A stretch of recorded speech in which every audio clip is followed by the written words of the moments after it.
turėjome epizodą apie larpą. Larpo gal daugėja. Kas yra pas mus dabar iš milsimo? Jeigu mes nešnekėtumėm juodojo kiro, kurmio, tarkim, kažkiek tai pritemti regioną traže, ten yra milsiminės pusės, bet kai aš vadinu tai vorsimų, nes integruota yra, kaip ir visa aplinka yra kuriama. Epizodo, kur vyksta kažkokie kariniai veiksmai, karinė operacija. Bet aš manau, sąžiningai yra vadinti tas pusės, legionierių pusę, milsiminė, varsimo nepadarysi be, kaip ir valstybės nesukursi, be tautos, gyventojų, ploto ir papročių ar kažką, ką tu atkūrinėjai. Pats milsimas reikėtų, kaip ir mes esam kalbėję ne kartą, kad nuspręsti, kas tai yra Lietuvoje. Nes daug tų variacijų yra, po to nuogirdos visokios pasigirsta. Vieni daro milsimą, kiti įsivaizduoja, kad tas yra milsimas, kiti jau atvykę yra milsimai ir dėkoja už milsiminį renginį. O kiti užduoda klausimą. Kur yra ta riba milsimo? Ar užtenka turėti, kad būtų larpo ir būtų ten ribotos dėtuvės ir gydymo kažkokia mechanika, pleistrai ar dar kažkas. Ar tai jau galima vadinti milsimo ar negalima vadinti milsimo? Kuom jis ypatingai skiriasi nuo paprastų šratasvydžio renginių, tai pačių pasirengimu. Jeigu milsimas įsiverčiam, tai yra karinė simulacija, atžaidimas karinių veiksmų, kur vyksta tik tais kariniai akcentai. Tai yra pusės, oponuojančios pusės vienas kitai, žinai. Išskirčiau renginio pasirengimo fazę ir aktyvėją fazę. Nes dažnai žmonės galvoja, kada tas renginys prasidėjo. Jis jau prasideda anksčiau, bet aktyvioji fazė prasideda tada, kai tu susikrovė savo žygio ekipuotę, sėdi į mašiną ir vyksti į renginio vietą. Bet čia gal ne tiek renginys prasideda operacija, ta, kuria... Jo, aktyvioji fazė. Aktyvioji fazė. Jo. Nes taip, prieš tai mes turime, jeigu, kad ir Legiono traže, mes netgi larpiniam pusėm siūlom ir patys, kai dalyvaujam larpinėse žaidimuose, sakom, duokit iš anksto informacijos.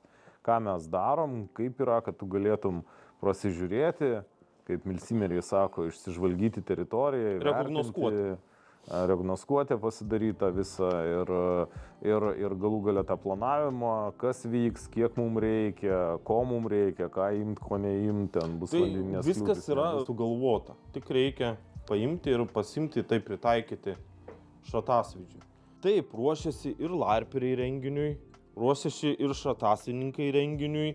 Kuom įsiskiria milsimo, turėtų įsiskirti, arba ką aš prašau iš dalyvių, kad kuom įsiskirtų, tai yra subordinacija. Labai ryški subordinacija ir nėra jokių atsikalbėjimų. Komandos vadas neatsikalbinėja prieš organizatorių, komandos nariai, jie turi betarpiškai klausyti ir rengtis ir būti profesionalais ir padėti savo komandos vadui atlikti namų darbus. Dabar, Gvidai, pašnekam apie tą vadinamą pasirengiamąją fazę, o po to apie aktyvėją fazę, jos skirtumus ir kokie akcentai būtų sudėliojami. Ten turiu omenyje apie vieną gyvybę, apie kaip gali atgyti žmogus, tokių minčių yra, kas yra paimta iš tikrai vykstančių pratybų NATO kariuomenių. Visą deramą pagarbą speedsoftui ar kažkokiom atmainėlėm, bet teisėtas paveldėtojas karūnos ar softo yra milsimeris. Kodėl? Čia diskusija, aišku, todėl, kai jis yra atėjęs iš kariuomenės. Lietuvoje, kai viskas prasidėjo, tai viskas prasidėjo grinai nuo milsimo. Taip. Kuo tai žavėjo, nes tai yra tikrų ginklų kopijos, tikros ekipuotės kopijos, skirtingai negu dažasvydis, kuris sėkmingai jau tuo metu buvo įsišaknyjęs Lietuvoje. Ir kitas dalykas, tai kai prasidėjo, tais 2004 metais, vėliau faktiškai 2014 metų nebuvo alternatyvos Lietuvoje žmonėm, kurie norėtų aktyviai taktiškai pajudėti ir gauti tos karybos, to viso milsimo. Jeigu tu norėjai pašaudyti, greitai pabėgioti ir pasivaržyti kaip sporto, tai tu turėjai dažasvydį. Dažasvydis čia pat buvo už kampo visą laiką ir jo buvo pilna ir daug daugiau negu per šratasvydžio. Tai tie žmonės tuo metu, kur ateidinėjo į šratasvydį, jie ateidinėjo dėl to, kad tai buvo ta terpė, kurią dabar pakeitė šauliai, kaspas, suaktyvėjęs ir dėl visos tos geopolitinės situacijos, kuri užgriuvo mūsų kraštus ir tos visos pavojaus ir rizikos. Ir vad grinai sustiprėjo šauliai, sustiprėjęs Kaspas, jie perėmė tą visą estafetę ir užtat, kaip mes kalbam, 2014 metais tie mūsų milsimeriai peršoko ir iš esmės stipriai suformavo šaulius, padėjo augti šauliams ir vis dar padeda augti šauliams, pasipildant nuo Airsofto, kam jau trūksta. Man trūksta milsimo, aš einu į šaulius, einu į Kaspą. O tada būdavo, man trūksta milsimo, šauliai, choras ir vaikų stovykla. Kaspas patys ten nelabai turi pinigų, nelabai kas ten vyksta, palaida bala buvo tokia. Ne tai, kad palaida bala tenais Kaspai buvo, bet tiesiog trūko. Į pirmas pratybas aš atėjau su savo uniforma. Milsimas tai yra kariuomenės mėgdžiojimas, simuliacija taip ir parašyta, kad mes simuliuojam, modeliuojam milsiminę situaciją, milsiminius veiksmus, milsimo rutiną, tai kariuomenės rutiną, kariuomenės veiksmus. Šatasvydis nuo to ir prasidėjo Lietuvoje. Dabar tiesiog yra tų alternatyvų, kurios yra arčiau kariuomenės ir arčiau krašto gynybos šitoje vietoje. Ir kur tu gali pasireikšti, tarkim, su jau koviniais ginklais. Per žaidimo prizmę mes priartinam, paimam beveik visus akcentus, pritaikom žmonėms, kurie neturi karinio išsilavinimo, pritaikom žmonėms, kad jie suvoktų. Tai yra pagrindinis milsimo renginių organizatoriaus reikalas. Tas suvokimas jis negali būti, kad tu atvykai į renginį, sumokėjai pinigus, prieš tai neturi laiko pasigilinti į įsakymus, neturi laiko pasigilinti į raportus, į situaciją, neturi laiko atskambinti vadui, tu negali dalyvauti tada renginį. Ypatingai svarbus dalykas yra milsimo renginėje atmosfera ir tu, jeigu įvesi į rutiną ir į vadinamą subordinacijos tvarką ir į patį drausmę žmonių, įvesi betvarkę, chaosą, įžeistų ego, ten klausimų ir taip toliau panašiai reikalus pradėsime spręsti vidury renginio arba parengiamojų fazėj, renginys neteks pačio kaifo. O kaip yra kariuomeniai? Tai yra statutai. Tu gali būti nubaustas. Tu gali būti nubaustas. Nubaustas. Kodėl tai yra? Tai yra, nes kariuomenė yra ypatingai svarbu disciplina. Taip. Tai yra paklusnumas, suvokimas, kur tu esi, blaivus mąstymas, visi kariai yra labai gerbtini, viskas yra tvarkoj, bet yra tam tikri akcentai, kad žmonės tiesiog yra selektyviai suskirstyti palei savo funkcijas. Būkim biedni, bet sąžiningi. Vadas, organizatorius milsiminio žaidimo, jis yra atsakingas už visą operaciją. Skyriaus karys yra atsakingas už savo sektorių, už pagalbą draugui, medicininę pagalbą, už neatsikalbinėjimą, klausimą vado. Jeigu reikia perimti vadovavimą, jeigu vadas yra išėjęs, irgi turi būti nustatytas grandinės. Yra taisyklių ir bendravimo kultūros, kaip ir minėjau, mindseto visuma, tu negali į ją pažiūrėti šiaip savo. Kai kartais pažiūri, žmonės įmeta nuotrauką prieš renginį, pusę valandos iki užduoties, dar vykdomas yra planavimas. Taip milsime būtų daroma didelė klaida, jeigu planavimas vyksta pusę valandos prieš renginį. Čia taip yra visi akcentai, greitas įsakymas ar kažkas panašaus, bet planavimas jis vyksta ten 2 savaitės prieš, taip toliau, aišku, kokio tavo padalinio užduotis, tu gauni išankstinį įsakymą, tu gauni operacinį įsakymą, tu gauni inputus, injekcijas arba papildymus operacinio įsakymo, vadinama operacijos metu. Bet tai yra daroma ir pildoma palei taisyklės, palei struktūrą, palei ryšio priemonės. Medicinos evakuacijos grupė gauna raportą, kuris vadinasi Medevac raportas arba 9 eilučių raportas. Ir ten kiekviena raidelė yra, kiekvienas eilutė yra labai svarbi ir akcentai yra visur sudėti, kad jie žinotų kiek įmanoma maksimaliai informacijos apie sužeistą karį ir apie aplinką. Ir jeigu mes į tai pažiūrėsime neatsakingai, mes galime pražudyti, praleisti tam tikrą eilutę, kurioje yra nurodyta, kokia yra aplinka, ar priešas tikėtinas yra tam medicinos evakuacijos taške. sužeisto evakuacijos taške ar ne. Jeigu mes tai pažiūrėsime atsainiai, pažiūrėsime, aš sumokėjau pinigus ir man, linksminkit mane, neįvyks chemija, negims meilė renginiui, negims meilė milsimui ir gausis viskas. Šiaip disciplina jinai bet kur turėtų būti, nes tai yra didelis kiekis žmonių ir vienas dalykas organizatoriui, jau pradedant čia, aš kaip sakiau, ABC ir South Bootcamp, pirmas dalykas tai yra pagarba, nes nuo pagarbos bendruomeniai, kolegoms, žaidėjams, organizatoriams viskas ir prasideda, nes organizatoriai ruošia kažkokią tai idėją, ruošia tą renginį, turi planą, žaidėjai turi atvažiuoti pasiruošę, jeigu tu pradėsi ten išsidirbinėti registraciją, automatiškai trunka ilgėja registracija vėluoja žaidimo pradžia, griūna visas scenarius, mažiau gaunam pažaisti, vien tik tai dėl to, kad tu ten nepasiruoši ten ginklo, taip, aš pilnai sutinku, dar kažko tai, paskui, kad nepaskaitai taisyklių, konfliktinės situacijos kyla žaidimo metu. Briefingas griūna, jeigu visi tvarkingai atvažiuotų viską žinodami ir uždavinėtų tik tai klausimus, tai tada tau nereikėtų daryti to briefingo, neturėtumėm galbūt konfliktinių situacijų arba jų būtų mažiau. Ir tas briefingas būtų trumpesnis, mes ateitumėm, briefinguotumėmės apie idėją. Disciplina tam, kad būtų subordinacija, tai reiškia, kad būtų kontrolė nuspėjama, ką tu darysi. Kad nebus taip, kad tu išėjai į kažkokią užduotį, tau reikia nueiti 200 metrų, vora po vieną, 20 žmonių. Atsisuksi galiausiai po 50 metrų ir pamatysi, kad tu esi vienas. Nes kažkam tai šovė galvą nueiti ten, kažkas nuėjo iki mašinos telefono pasiimti, kažkas tai tas niekas niekam nieko nepasakė ir visi eina.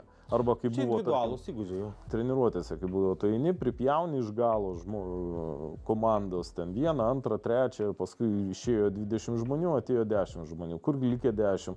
Nežinau, o kada jie dingo? Nežinau, aš vienu momentu atsisukau, žiūriu, nieko nėra už manęs. Tai ko tu nieko nesakei? Nežinau, mes ėjom į tašką, tai aš toliau vykdžiau.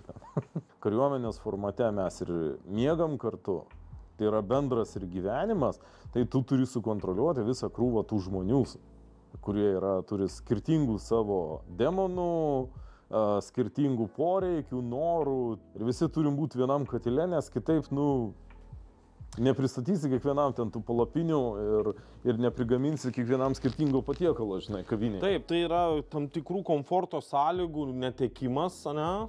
Ta prasme, kiti žmonės gali suvokti, kad disciplina ir tvarka, kontrolė, subordinacija kartais kitiems žmonėms panašėja su jų teisų suvaržymu. Karinės minties suvokimas, noras patirti tai, dažnai sutvarko šitą reikalą. Žinau, Klaipėdoje buvo tokia komanda Amfibijos, jų vadas Frogmanas, jie darė tokį Fog of War renginių ciklą ir jis buvo toks kitoks.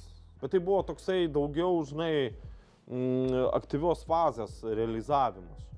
Po to teko sudalyvauti Kėdainių šratasvydžio klubo organizuojama, man atrodo, kiek aš mačiau, per legendas Klausas apie tai pasakojo, tik tais mes buvom iš kitos pusės.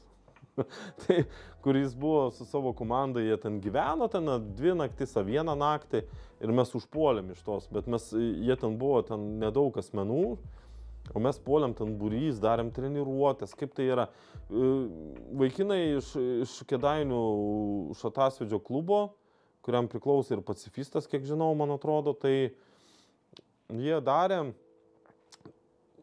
su visų planavimu ir su visom treniruotėm, kaip tai turėtų atrodyti ir būti. Ten kai kurių akcentų nepamenu, ar tai mes gavom kažkokią informaciją iš ankstinę, ar kas, ar mes tik tais nuvažiavom tenais, dalyvavom, žinai. Bet renginys irgi buvo uždaras, kiek aš atsimenu. Dalyvavo vanagai, dalyvavo marsokai, mes dalyvavom. Pirmą kartą kėlius per vandenį, vos nuskendau, žinai. Tai, vienu žodžiu, buvo variantų. Teko patirti tokių akcentų. Šratasvydžiai, kurių gal nebūtumėm patyrę kitam renginį. Biški kažkuriuo momentu, kai mes pradėjom žaisti, tai turbūt atskirtis jau buvo, kad daug ėjo naujokų ir tie naujokai, ypač kurie kūrė savo komandas, nu, tai labai kreivai buvo žiūrima. Ir mūsų, žinau, kad ten buvo su kariuomenė daromas bendras renginys, mūsų neėmė, nes dar jie nepasiruošė.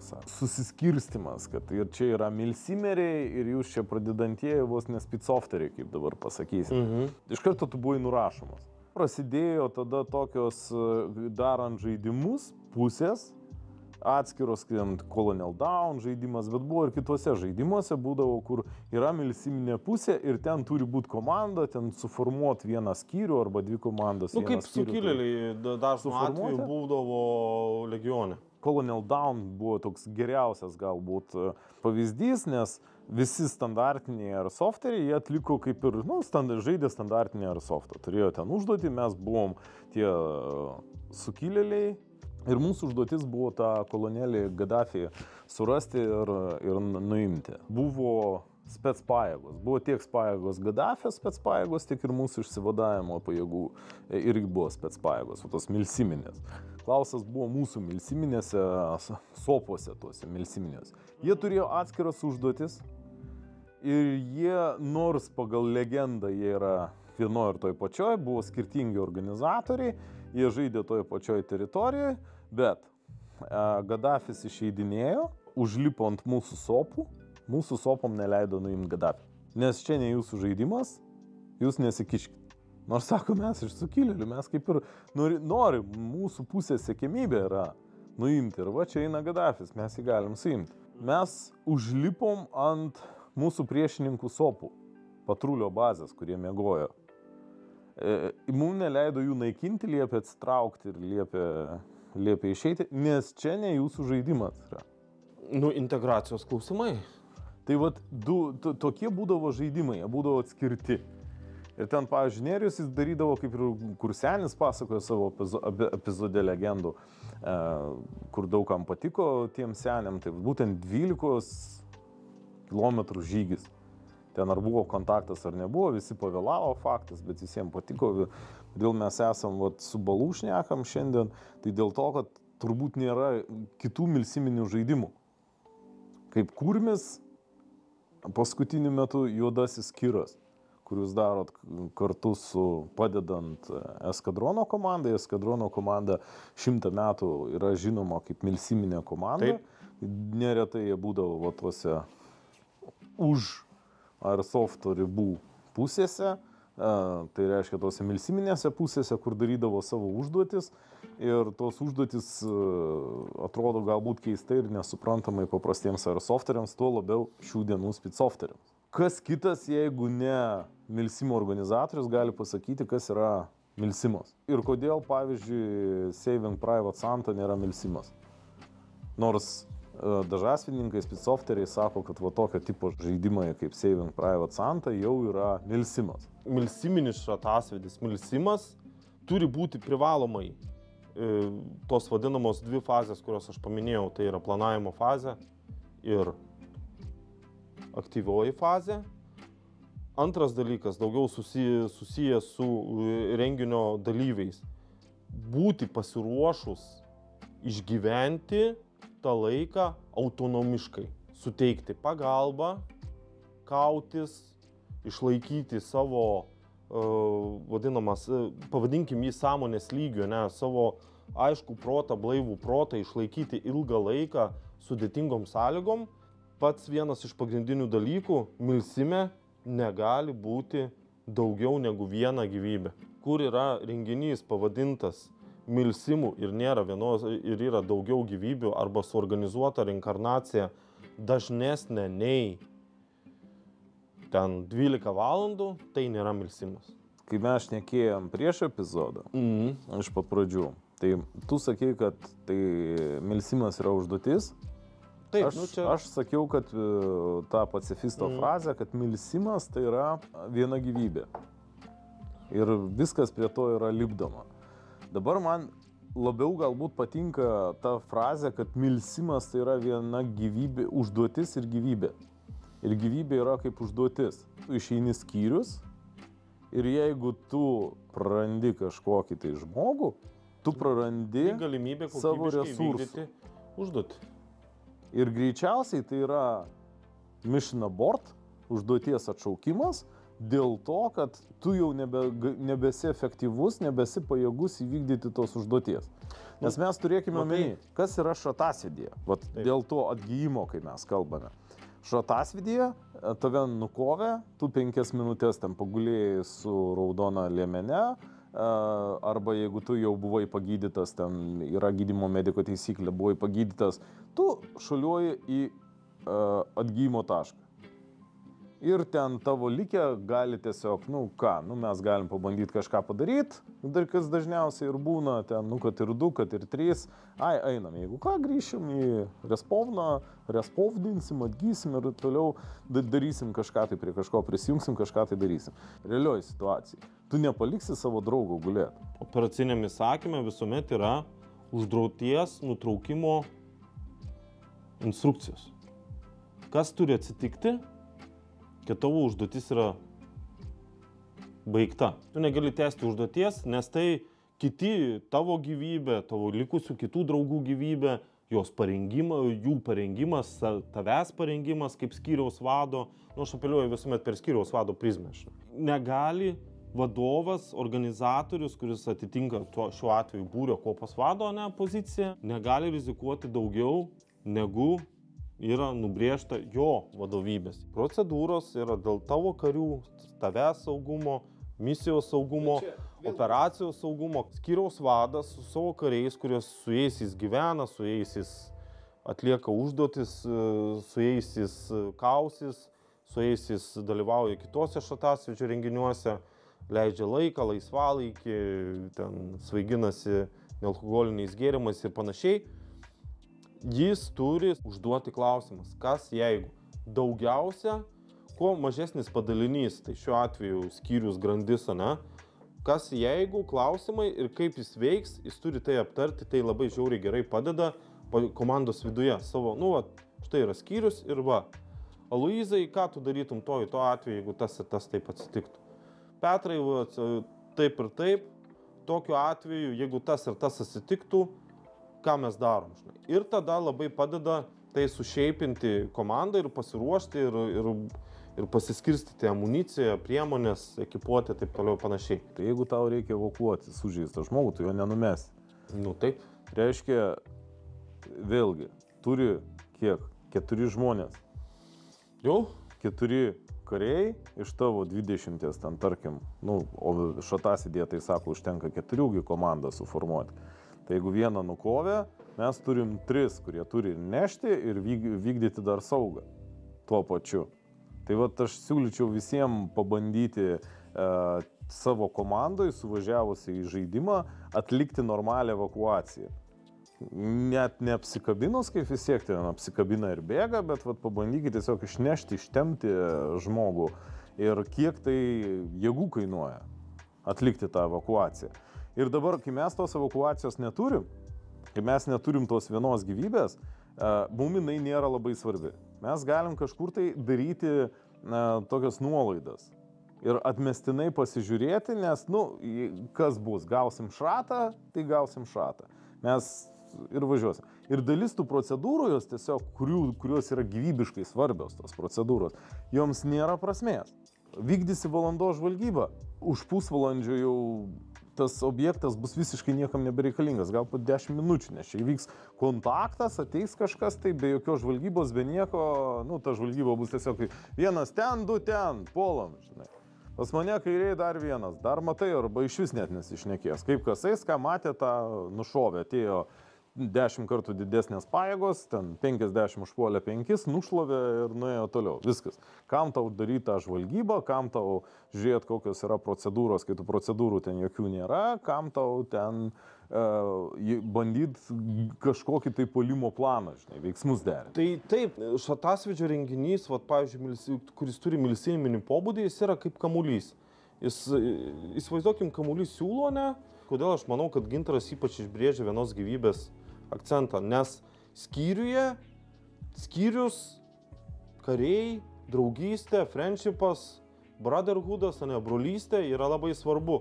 Tai nuo gyvybės, nuo skyriaus kaip organinio vieneto motyvacijos ir parengtumo, ir užduočių vykdymo gebėjimo, ir valios, ir gebėjimo tai vykdyti, nuo to ir viskas prasideda, gyvybė, ne? Po to ir vyniojimas. Įgūdžiai individualūs, ar turim mediką, ar turim ryšininką, ar turim pavaduotoją, kuris atsakingas už amuniciją, ar turim inžinierių. Vyniojam ir taip gaunasi šatasvydžio renginys su šatasvydžio ginklais milsimas. Bendram kontekste, jeigu yra užduotis, operacija, užimti placdarmą, ne, kitom atvykstančiom pajėgom, standartiškas toksai būtų, ne, kaip scenarijus. Žūtis kai kurios, jos taip nesuskamba, bet skyriaus viduje žūtis yra viskas. Ne žmogui rūpi, kad jis išgyvento, ne, o užduotis yra, kaip ir skyriaus viduje, 50-50 toksai gaunasi pasiskirstimas. O jau, kai yra aukštesnio lygio vadovybės, taip toliau, užduotis yra, svarbiau. Tai yra priemonė. Jeigu mes pastatytumėm, kad yra tik tai viena gyvybė, tai tada labai lengva laimėti melsimą. Jeigu mes imam, kad pagrindinis dalykas gyvybė, tai tu tiesiog neik į kontaktą. Tu neišeik iš mertveko, nevažiuok į žaidimą ir tu jau išgyvenai. Užduotis mus verčia eiti į tą nekomfortą, į tą riziką, imtis rizikos, bet ir antras dalykas yra viena gyvybė arba komplikuota ta gyvybė, dėl to, kad, tada jau tu turi pradėti saugotis. Kai nėra vienos gyvybės, tai reiškia ką? Mes turim kažkokią tai užduotį, kažkokį tai objektą, tarkim, ir mes turim kažkokį tai skyrių. Tas skyrius eina, jis ten mažėja ir nepavyko nueiti, bet kai jis čia mažėja, tas skyrius, čia respovne, jisai didėja, formuojasi naujas skyrius. Ir galiausiai pradeda eiti, arba skyriaus gabaliukai, pavieniai ten tie asmenys grįžta prie to skyriaus, arba ateina tau naujas skyrius. Nesibaigiantis resursas, tai yra visai kito renginio. Bet užtat turime tą vieną gyvybę, o dar kai mes turime, tarkim, evakuaciją. Tai mes einam, čiaukšt vieną nukauna, dabar reikia 3-4 žmonių nešti tą vieną žmogų atgal. Viskas, mes nebeturim to viso skyriaus. Tas visas skyrius nuo vieno žmogaus, jisai jau nebegali kraujuoti po vieną. Taip. Jisai paukšt vienas nukraujavo, kai būtų realioj situacijai. Labai stiprus 2 neša, 2 vykdo saugą. Kai parodė Kurmis, 4 neša ir nei vienas saugos nevykdo, nes jau tą tempt yra ir taip pakankamai sunku žmogų. Ir va čia jau tada tu pradedi galvoti, kaip sumažinti tą riziką. Įsijungia būtinybė asmeninių įgūdžių, maksimaliai būtum pasiruošęs išgyventi. Procedūros. Interpėlis dabar apie procedūros. Jeigu tu neišeini į eterį, tam tikrų nustatytų ritmų, kada turi ateiti situacijos raportas, dalinys galimai gali laikomas būti žuvusiu. Renginyje užduotis yra svarbiausia, šatasvininkas, milsimeris, kaip pavadinsim, taip kaip ir nepagadinsim, negali galvoti vien tik apie save. Jis turi, dėl to ir daromas kiekvienos skyriaus papildomas tas atmosferinis briefingas su himnu, su pasisveikinimu, su pristatymu, su lengvu karišku humoru. Daromas yra todėl, kad karys gautų tą atsakymą ir gautų tą motyvaciją. Kai jis bus motyvuotas ir tas sužeistas draugas bus lengvesnis ir jis žinos, kad vadovybė jo pasirūpins, kai darome tą vadinamą pačią pristatymą ar kažkas, tai pradedame nuo situacijos, pereiname į užduotį, papasakojame, kaip mes vykdysim, koks yra sumanymas. Labai svarbu pats logistinis aprūpinimas ir, aišku, valdymas ir ryšiai. Valdymas ir ryšiai yra paskutinis skiltis, prieš koordinuojančias instrukcijas. Ten yra nustatoma, kokia bus valdymo grandinė, kokie bus ryšiai, kuom dirbsim, koks bus atsarginis, ką darysim, jeigu išeisim, kokie yra raportai ir kokie yra slaptažodžiai susitikus, koks yra tolimasis, koks yra artimasis, koks yra dienos metu, kaip jie keisis, ta prasme, kokiu ritmu. Yra daug tokios medžiagos ir kariai yra tiesiogiai supažindinami. Karys turi būti privalomai supažindinamas. Jeigu yra daug skyrių, kurie dirba ties šitą užduotimi, tai išlaikydami, kad viskas būtų paminėta, kas buvo paminėta, tai atlieka vienas karys. Tai yra, šiuo atveju aš atlieku kaip organizatorius. Užduotis, kuri varo į priekį, viena gyvybė, kuri pritempia prie realaus pasaulio. Taip. Ne prie kompiuterinio žaidimo, o Taip. prie realaus pasaulio. Tai sukuria terpę krūvai procedūrų. Taip. Tarkim, radio ryšio procedūra mažesniuose žaidimuose, mažesniuose poligonuose, teritorijose, kur, tarkim, vadas gali vos nematyti visus savo karius ir situaciją bendrą mūšio aikštelėje. Geras pavadinimas - mūšio aikštelė. Tai dabar taip ir vadina. Nu, aš negirdėjau, mes visuomet kontakto zoną, nes, pavyzdžiui, mes skirstome, nu, čia yra žygio zona, ne, kertamos vadinamos raportinės linijos, kur tu privalai, ar situacijos raporto laikas ar ne, bet raporto liniją kirtęs tu privalai pranešti. Nes taip vadovybė brėžia linijas, judina dalinius, taip toliau panašiai, žino kas kaip kur. Dabar jeigu mes turim kažkokį tai reali situacija, realus objektas yra kažkur tai daug toliau ir ta teritorija, kad ten, tarkim, ar ten 12 km, ar 6 km, jau kilometrais, 10 aikštelių ilgio atstumą reikia įveikti, kad nueitum iki to taško, jau automatiškai įsijungia daug skirtingų procedūrų, kurių nepanaudosi va toj šotasvidžio aikšteliai paprastoj, mažoj ten, kad ir tuose 5 hektaruose, kaip dabar daug yra tų poligonų. Tu jo tiesiog nepanaudosi, nes nėra prasmės. 5 minutės tu 2 kartus apibėgai, ten 5 kartus apibėgai aplink visą tą aikštelę, visą tą teritoriją. Radio ryšys atsiranda, įgauna daug didesnę prasmę. Įgauna daug didesnę prasmę moralė, nes žygiuoti 6 kilometrus ten, tarkim, jau daugam pasidaro irgi sunku šitoj vietoj. Dar vienas yra žiauriai svarbus dalykas, kad milsime, aš pastebėjau, va dabar ta mintis tokia, žmonės reikliau su organizatorium šnekasi, reikliau turi omeny, išsako jam savo lūkesčius, aš visuomet prašau savo lūkesčius.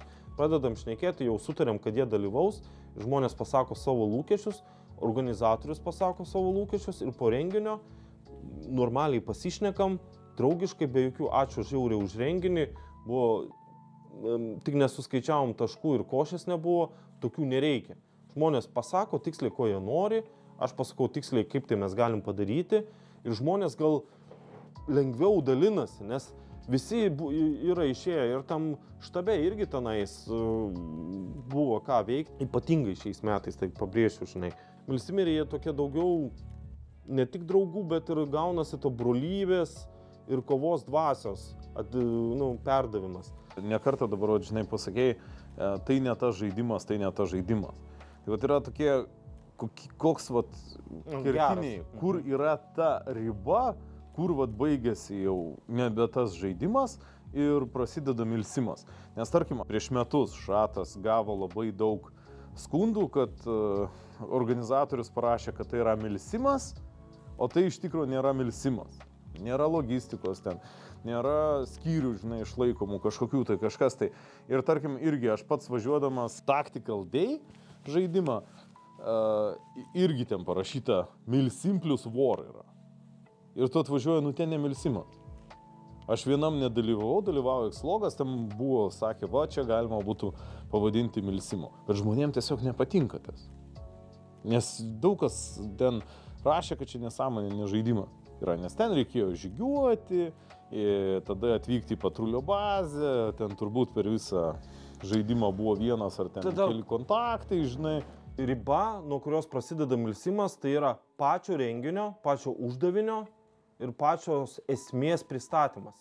Pavyzdys, jūs paminėjote, ne, kad žygiavimas reikėjo žygiuoti kažką. Jeigu tu pasakai, dėl ko reikia žygiuoti, ne?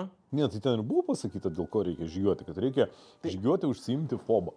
Šturmuosim taip, fobą. O po to, nuo fobo kas ir...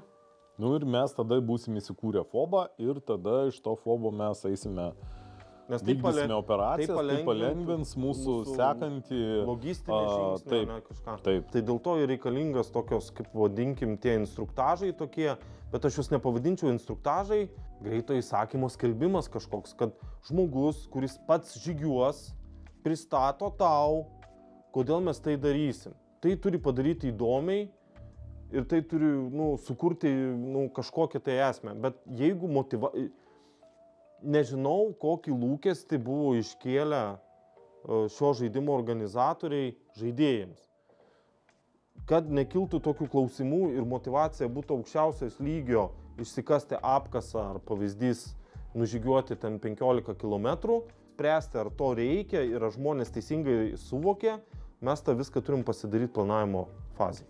Planavimo fazė tai yra ne renginio diena. Vienas iš akcentų, kuom skiriasi paprastas šratasvydžio renginys nuo milsimo paprasto renginio, ne? Pradėkim nuo to, užduoties, renginio misijos, kiekvieno kario motyvacijos sutvarkymas, suplanavimas ir sudėliojimas į vietas. Dėl to ir yra atranka. Kuom skiriasi karys, jeigu jis atvyko palakstyti, pasišaudyti aplink 2 pušeles su draugais, tai jo motyvacija yra viena. Tai vadinasi, reikia ištransliuoti teisingai, kad šio renginio metu mes žygiuosime taip toliau. Čia yra nebaisiai sudėtingas neurolingvistinis programavimas. Užduoties specifika, struktūra, jinai skiriasi. Jinai skiriasi tuo, kad jeigu mes turim paprastam šratasvydžio žaidime, va yra padėta bomba, ją reikia išminuoti. Va yra kažkokie resursai, taškas, mes jį pasimam, kontroliuojam. Kas daugiau sukontroliuos, tas daugiau gaus taškų ir ten, tarkim, amunicijos daugiau gaus arba dar kažko tai. Čia yra tokie bonusai, taip. Tai ir tu bėgi ir svarbiausia, kuo ilgiau išlaikyti, kuo greičiau atmušti, viskas yra gerai su tais. Tai yra linksmas, fainas, smagus žaidimas, viskas yra gerai. Ir tai yra žaidimas. Ir tai yra žaidėjas. Dabar, jeigu mes kalbam apie milsimą, tai turbūt tai yra ne tai, kad žaidėjas, bet tai yra karys. Taip. Tas, kas nori būti. Taip, labai teisingai. Mes iš vis stengiamės vengti to žodžio žaidimas. Tai yra pratybos, tu esi pratybų dalyvis, karys. Lygiai tas pats su larpu. Taip. Tai yra daugiau larpinis renginys, negu kad tai yra žaidimas.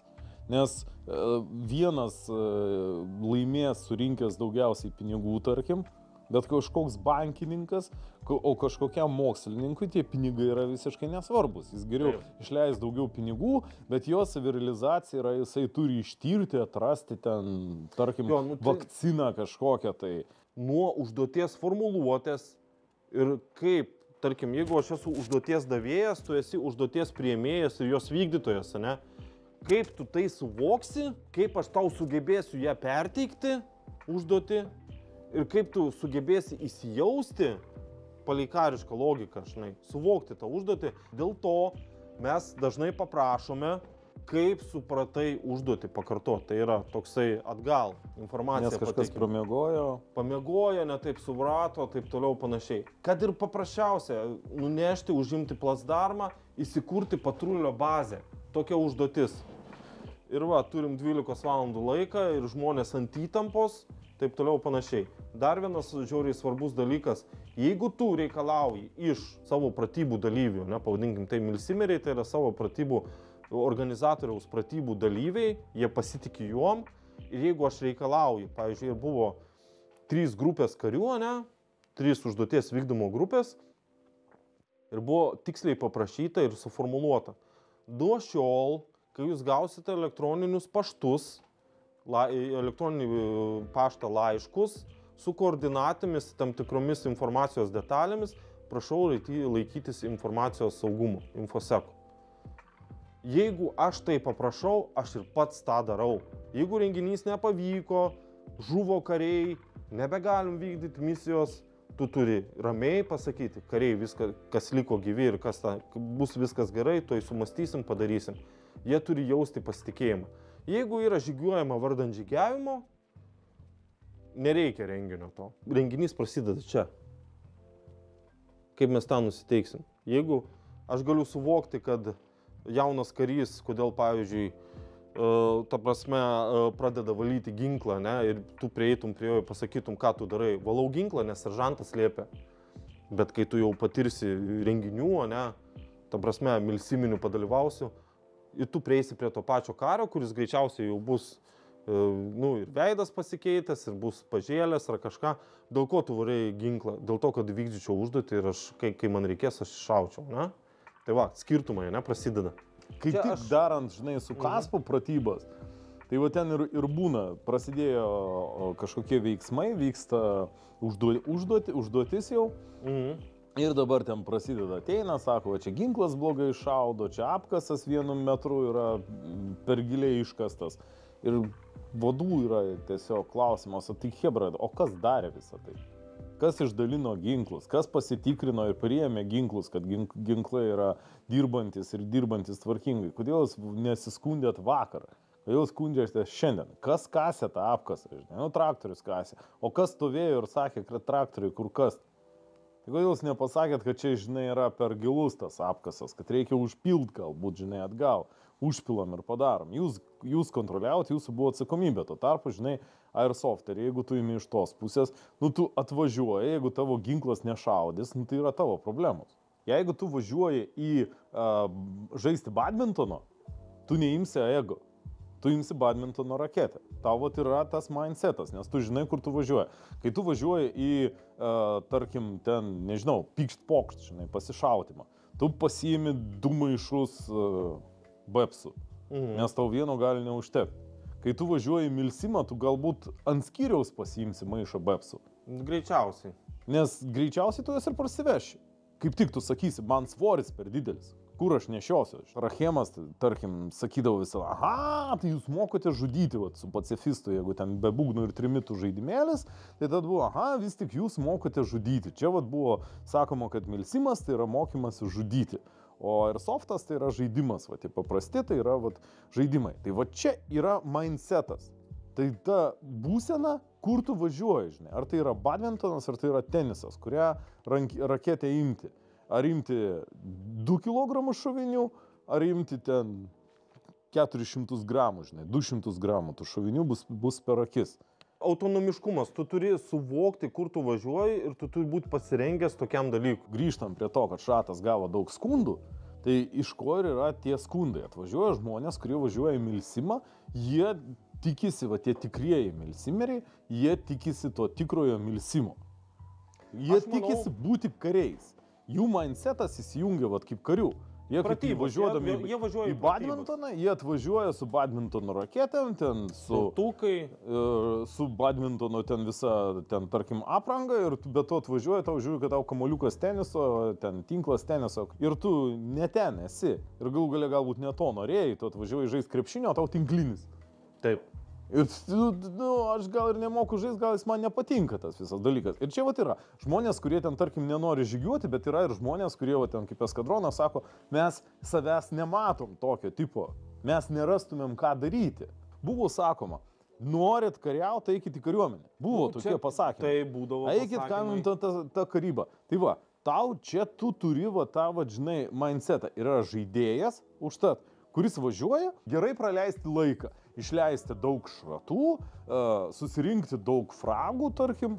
Tai nieko nėra blogo. Aš suprantu, ką tu sakai, trūksta normalios komunikacijos, trūksta normalių nuorašų. Netrūksta normalios komunikacijos. Šito viso epizodo prasmė, ką aš noriu padaryti, dabar mes turim palaidą balą šrate ir tai atspindi situaciją šratasvidyje.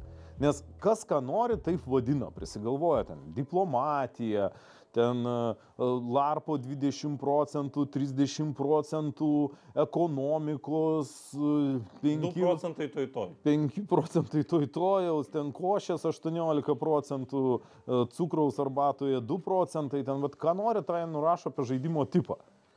Anksčiau būdavo, žinai, jeigu tu sakai milsimas, tai jau žinai, kad yra kažkas tai kietesnė. Dabar kažkas paima, parašo milsimas, kažkas tai kaip mes pradėjome epizodą, sako, kad aš buvau milsime renginy. Tam, kur milsimerė sako, čia ne milsimas, kiti milsimeriai sako, mes nevažiavom į tą žaidimą, nes abejojom, ar mes rasim vietą savo tame žaidime. mano noras yra išgryninti tas mintis, kas yra larpas, kas yra speedsoftas, ten tarkim, arba paprastas kirmišas, tas vadinamas, tai mes matom, pilna. Jo yra pilna, visur dabar per Lietuvą sėkmingai vyksta ir pritraukia daug žaidėjų, kasmet vis daugiau. Bet kas yra milsimas, kur ten vieni sako, kad tai milsimas, braukia brūkšnį ir sako, čia rašo mes milsimas, ten Mustangai daro milsimą, bam, gauna skundų, kad čia ne milsimas. Tactical Day daro milsimas, bam, gauna, žinai, per nagus, kad ten čia nebuvo milsimas. Mes jau išsiaiškinom tą dalyką, kad milsimas tai nėra žaidimas, tai yra renginys. Taip, renginys, pratybos. Tu važiuodamas į šratasvidį, tu nusiteiki būti žaidėjų. Važiuodamas į larpą, tu nusiteiki būti personažo vaidybos, tokios labai geras dalykas. Vaidybos. Tu esi žaidėjas žaidime, tu larpe esi herojus. Aktorius. Tiesiog milsime esi karys, pratybų dalyvis. Nes ne visos pozicijos, pabrėžiu, yra tokios, uber power judėjimas ir taip toliau. Labai svarbus darbas yra štabe ir vyrai tikrai pamatė, ką reikia daryti. Kodėl kariams yra įdomus Airsoftas? Dėl to, kad jame yra daugiau taktinio judėjimo negu pratybų metu. Pratybų metu didžiąją dalim tai bus pratimų atidirbimas kažkokių tai.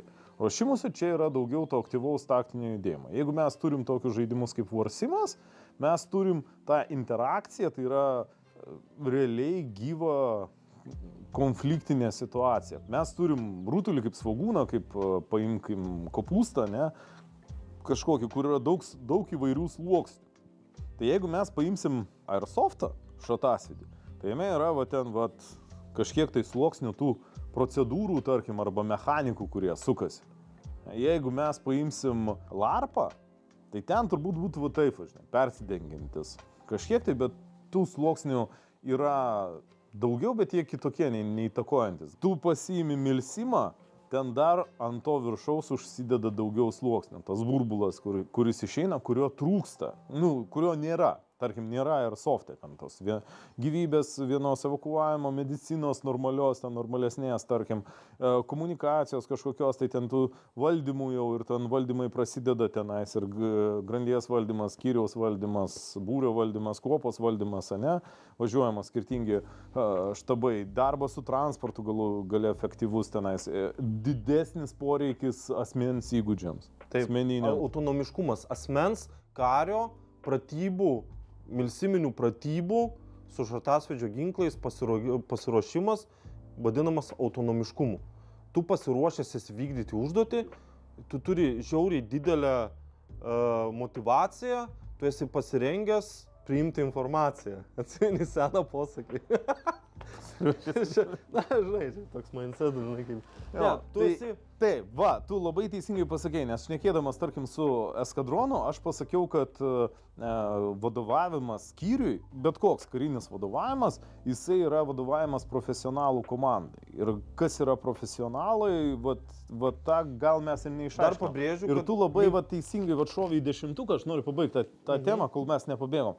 Tai yra tas profesionalų komanda, yra autonomiška, tai yra autonomiškas karys, kad karys jis yra atvažiavęs pasiruošęs dirbti ir jisai žino savo asmeninių įgūdžių, kaip elgtis kokioje situacijoje, kuris būtų pastatytas. Jis turi tą autonomiškumą, jo ginklas dirba, jo ekipuotė yra sukomplektuota, paruošta tai situacijai, kuri yra nurodyta įsakyme. Taip, daugelį atvejų atsakęs daug klausimų, kas jeigu. Tai. Ir jeigu jisai yra pastatytas į skyrių, priklausomai nuo kurioje vietoje jis atsidūrė, jis žino, kaip jis turi elgtis, kurio, tarkim, saugos sektorius yra, ne? Jeigu pagal situaciją, pagal žygiavimą netgi, kaip yra NVS-ai, daug kas išgirsta, kad yra NVS-ai ten, bet nežino, kas yra tas daiktas NVS-as, kad nebylaus valdymo signalai. Ir kad ten, tarkim, jeigu tu pradžioj išeisi ten į kelią, ne, ir pasimojuosi, kad reikia pasilaužyti iš voros, išeisi į laužytą vorą, o jeigu jau ten kažkur tai jau karys ten anksčiau nuėjo, praėjo aukštesnio lygio, daugiau pasitreniravęs, jis automatiškai žino, kad iškėjom kelią, priklausomai nuo ant to reljefo, mes jau skleidžiamės automatiškai. Ne? Ir pagal vidinės galbūt procedūras, kurios yra nurodytos pačioj ten tavo skyriuje, tavo komandoje, visoje, kad jeigu mes išeinam į kelią, skleidžiamės automatiškai. Arba vis tik laukiam signalo ir toliau tęsim judėjimą vorą po vieną, arba kita rikiuotė, kurią mes judėjom iki šiol. Bet tas autonomiškumas turi savo vietą skyriuje, nes jis su savo autonomiškumu nesudaro problemų skyriaus vadui. Autonomiškumas, kad jam nereikia sakyti, kad tu dabar turi tūpti. Tai yra jau pratybose praėjęs dalykas. Jam nereikia sakyti, kad dabar tu turi įdėti vapsus į dėtuvę. Nereikia jam sakyti, kad tu dabar turi įdėti šitą bateriją į ginklą. Mažesnė tikimybė, žinai, bent jau, kad tu vidury kažkokio žygio, tau karys pasakys, kad aš nebegaliu eiti, man ten puslės nuėjusios. Ir taip, šitas autonomiškumas leidžia organizatoriam pritaikyti sudėtingesnės situacijas. Viskas, kas gali įtakoti renginio dar didesnį, aukštesnį šuolį kokybinį. Ir užduotis gali būti sudėtingesnės, kur reikia ne tik tais fizinio, bet ir pagalvojimo. Jeigu mes turim tos autonomiškus karius ir skyrius suformuotas iš gerai parengtų įgūdžių, iš gerai parengtų pratybų dalyvių, turinčius įgūdžius ir tą vadinamą kario autonomiškumą, mes tada galim dar pakelti. Tai autonomiškumas turėtų būti vienas iš kriterijų, kai milsimo renginys turintis pažintinį levelį, lygį, ne? Ir jau kai kariai turintis, pratybų dalyviai turintis autonomiškumą gali dalyvauti, tarkim, antro arba, tarkim, trečio lygio. Mes čia uždarom tokį dalyką, vat pirmas punktas yra, kad tai yra skirtingas mindsetas, tai skirtingas požiūris į žaidimą, į renginį. Taip. Į Airsoftą važiuoja žaidėjai, į LARPą važiuoja aktoriai, personažai. Dabar, kai mes važiuojam į milsimą, mes važiuojam kaip kariai, mes važiuojam būti kariais.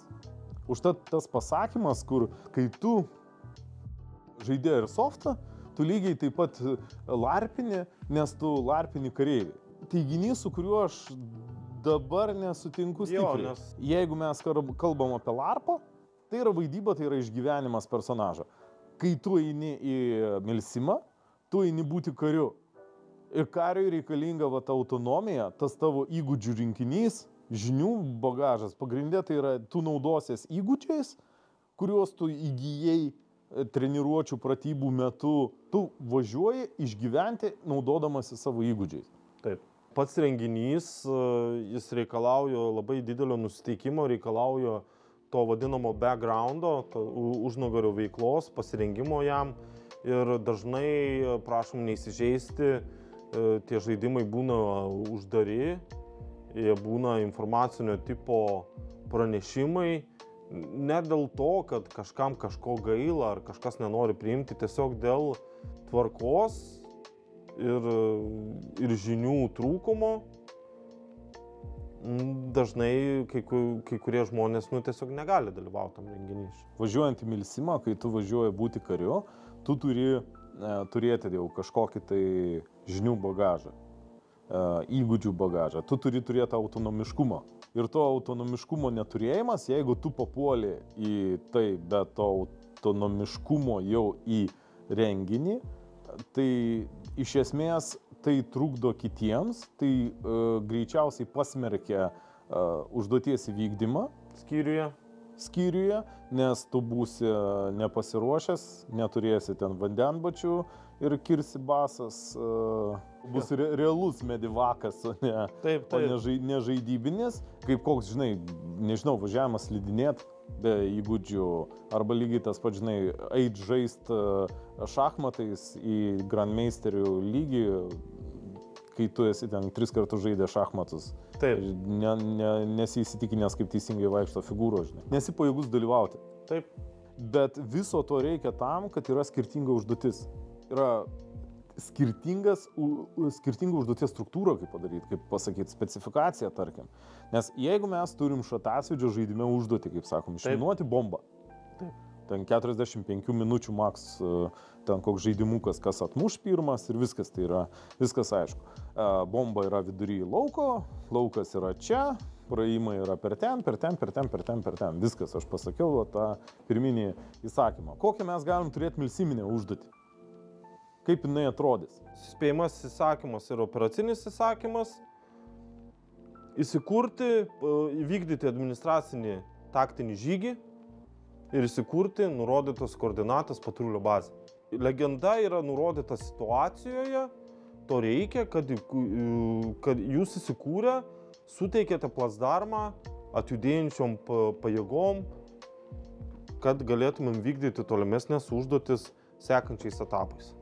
Tai yra plasdarmo užėmimas, tai reiškia yra patikima saugi zona atvykti sąjungininkų PVZ pajėgom, užimti tą zoną ir vykdyti toliau užduotis, kurie yra numatę aukštesnio vado lygmenyje jau. Verčiant į aerosofterių kalbą, reikia užimti blokpostą. Nes kai užimsi blokpostą, tada galės pravažiuoti tavo Fobą tokį. Kas per fobai? Fobai dažniausiai aerosoftai yra nepuolami. Šartasvidžių žaidime. Nu tai taip, bet čia kaip pavadinsi, taip nepavadinsi, nepagadinsi. Aš verčiu airsofto kalbą. Jo, dar yra svarbu, pavyzdžiui, plasdarmo užėjimo administracinio žygio, taktinio žygio, pabrėžiu, gal atskirkim, taktinio žygio metu palaikyti procedūras, palaikyti dalinio kovinę dvasią, dalinys turi išlaikyti savo kovingumą. Tada vadas turi pasiskaičiuoti ir žino, kur yra išeities infiltracijos taškas ir kur jo yra taškas, kur jis turi atidėti.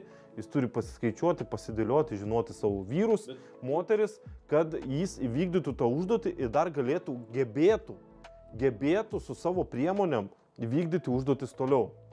Nes užduotis pastoviai pildomas yra. Krūva procedūrų įneša vieną gyvybę. Jeigu tu turi vieną gyvybę, ar ten galimybę prisikelti evakuoto žmogaus, arba vis tiek nepaliksi ten negyvo žmogaus, sunkiai sužeisto žmogaus nepaliksi operacijų lauke, ne?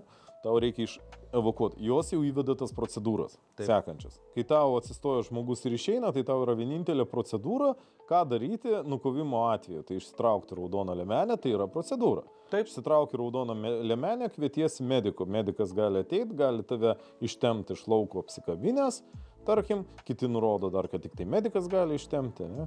Medikas ten turi uždėti tau ten kažkokį gydymo priemonę pritaikyti ir tu galėsi dar iki sekančio pataikymo būti. Tada po sekančio pataikymo prasideda procedūra. Ar reikia laukti ar nereikia laukti mediko? Čia pavyzdys tos procedūros, ką mes vadiname. Ne? Teisingai, aš suprantu procedūrą. Taip. Kai mes turime sudėtingesnė mechanika, to atgyjimo, kai prasideda tau evakuacija, prasideda medicina stambesnė, ne tik, kad uždėti procedūrą, uždėti pleistrą, ar ten apvynioti, ar turniketą dabar uždėti, tai jau ten įsijungia daug rimtesnių. Kai mes treniravomės prieš tai, kai mus treniravo instruktoriai, mums būdavo sakyti, va, čia turi tai padaryti, čia turi apsisukti, čia turi nuimti saugiklių. Bet nelabai buvo tos priežasties, o kodėl va, čia turim grinai gulti va čia, nes taip turi būti. Ir tas baletas. Kai mes nuėjom, pradėjom su pacifistu treniruotis, iš karto viskas stojo taip į vietas, viskas aišku.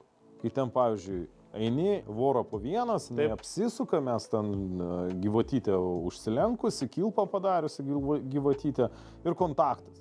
Mes visi turim griūt. Tas, kas karštesnis, pradėjo aiškintis, kas kur turėjo griūt. Kas teisingai nugriuvo, kas neteisingai nugriuvo.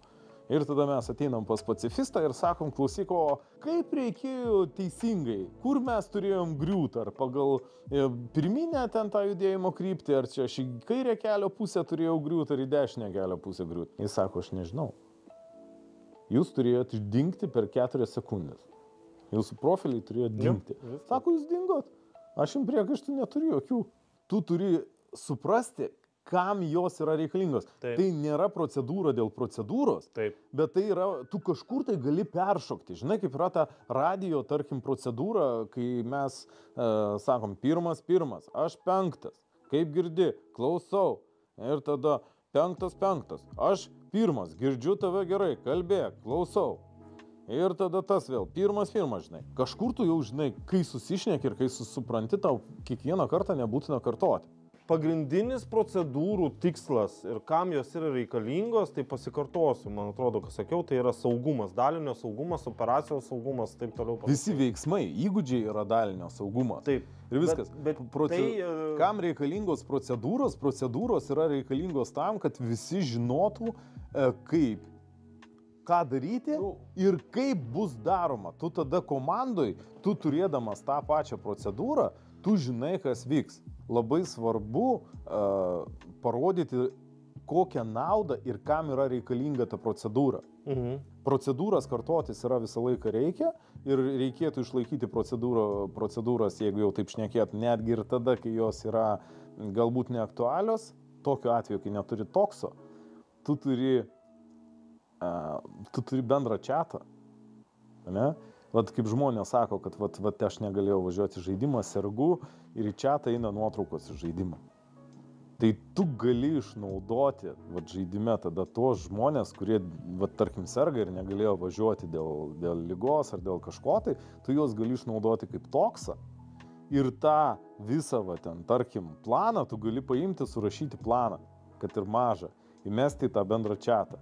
Ir kažkas tai gali, žinai, irgi tau prižiūrėtą galų galę planą, žinai, vos ne iki skambinimo realiam toksui, kuris yra žaidime. Nebūdama žaidime, pasakyti, kad tavo skyrius ten įsivėlė ten į konfliktą ar dingo, ar neišėjo į ryšį. Situacijos raportą ir taip toliau. Taip, imtis kažkokių tai veiksmų, žinai, galų galę. Ir plus yra įdomumas tiem, įtraukiami tie, kurie negalėjo dalyvauti. Žurnalas rašomas, tas įvykių, ne, registravimas. Registras tas visas, jis yra svarbus tam realiom situacijom, kad tu gali paskui lipdydamas, gaudamas kitą informaciją, kurį tu gauni vėliau, kas tuo metu vyko, tu gali atsekti, kaip tai įtakojo kitus operacijos dalyvius. Taip. Kaip tai įtakojo. Tai įtakos ateities operaciją. Ten, tarkim, kai buvo labai geras pavyzdys, tas submersible, tas povandeninis laivelis, batiskafas, kuris leidosi į Titaniką, kuris ten sprogo. Ne? Ir kai buvo atsektas laikas, laivynas panašių laikų, kaip jie nurodė įrašuose, kad ryšį prarado su batiskafu tokiu laiku, Jungtinių valstijų laivynas pareiškė, paskui išėjo, kad jie tokiu metu užfiksavo kažkokį sprogimą. Vandeninė maždaug toj zonai, toj lokacijai. Ir tu turėdamas tuos laikus, tu gali suvesti. Ir čia jiems įvykių registre visame užsidegė neaiškus sprogimas. Čia jie gavo informaciją, kad tuo metu dingo ryšys su batiskafu.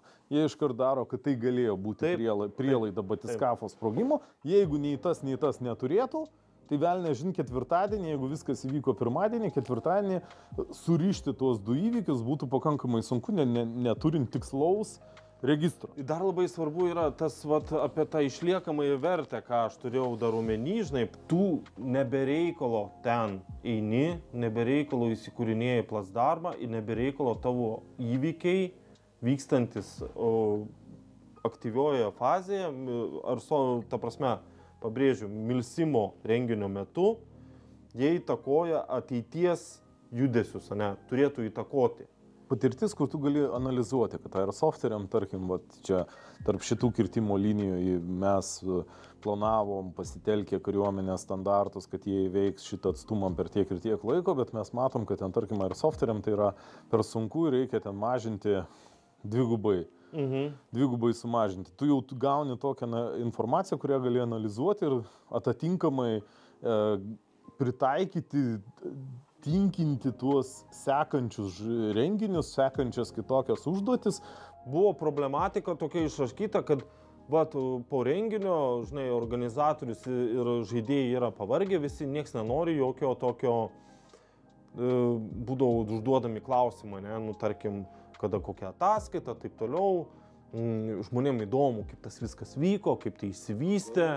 Ir panašiai, žinai. Tai buvo padaryta taip. Visi, mažiausiai vienas žmogus tokia turi būti iš to skyriaus ir susijęs su juo, ne?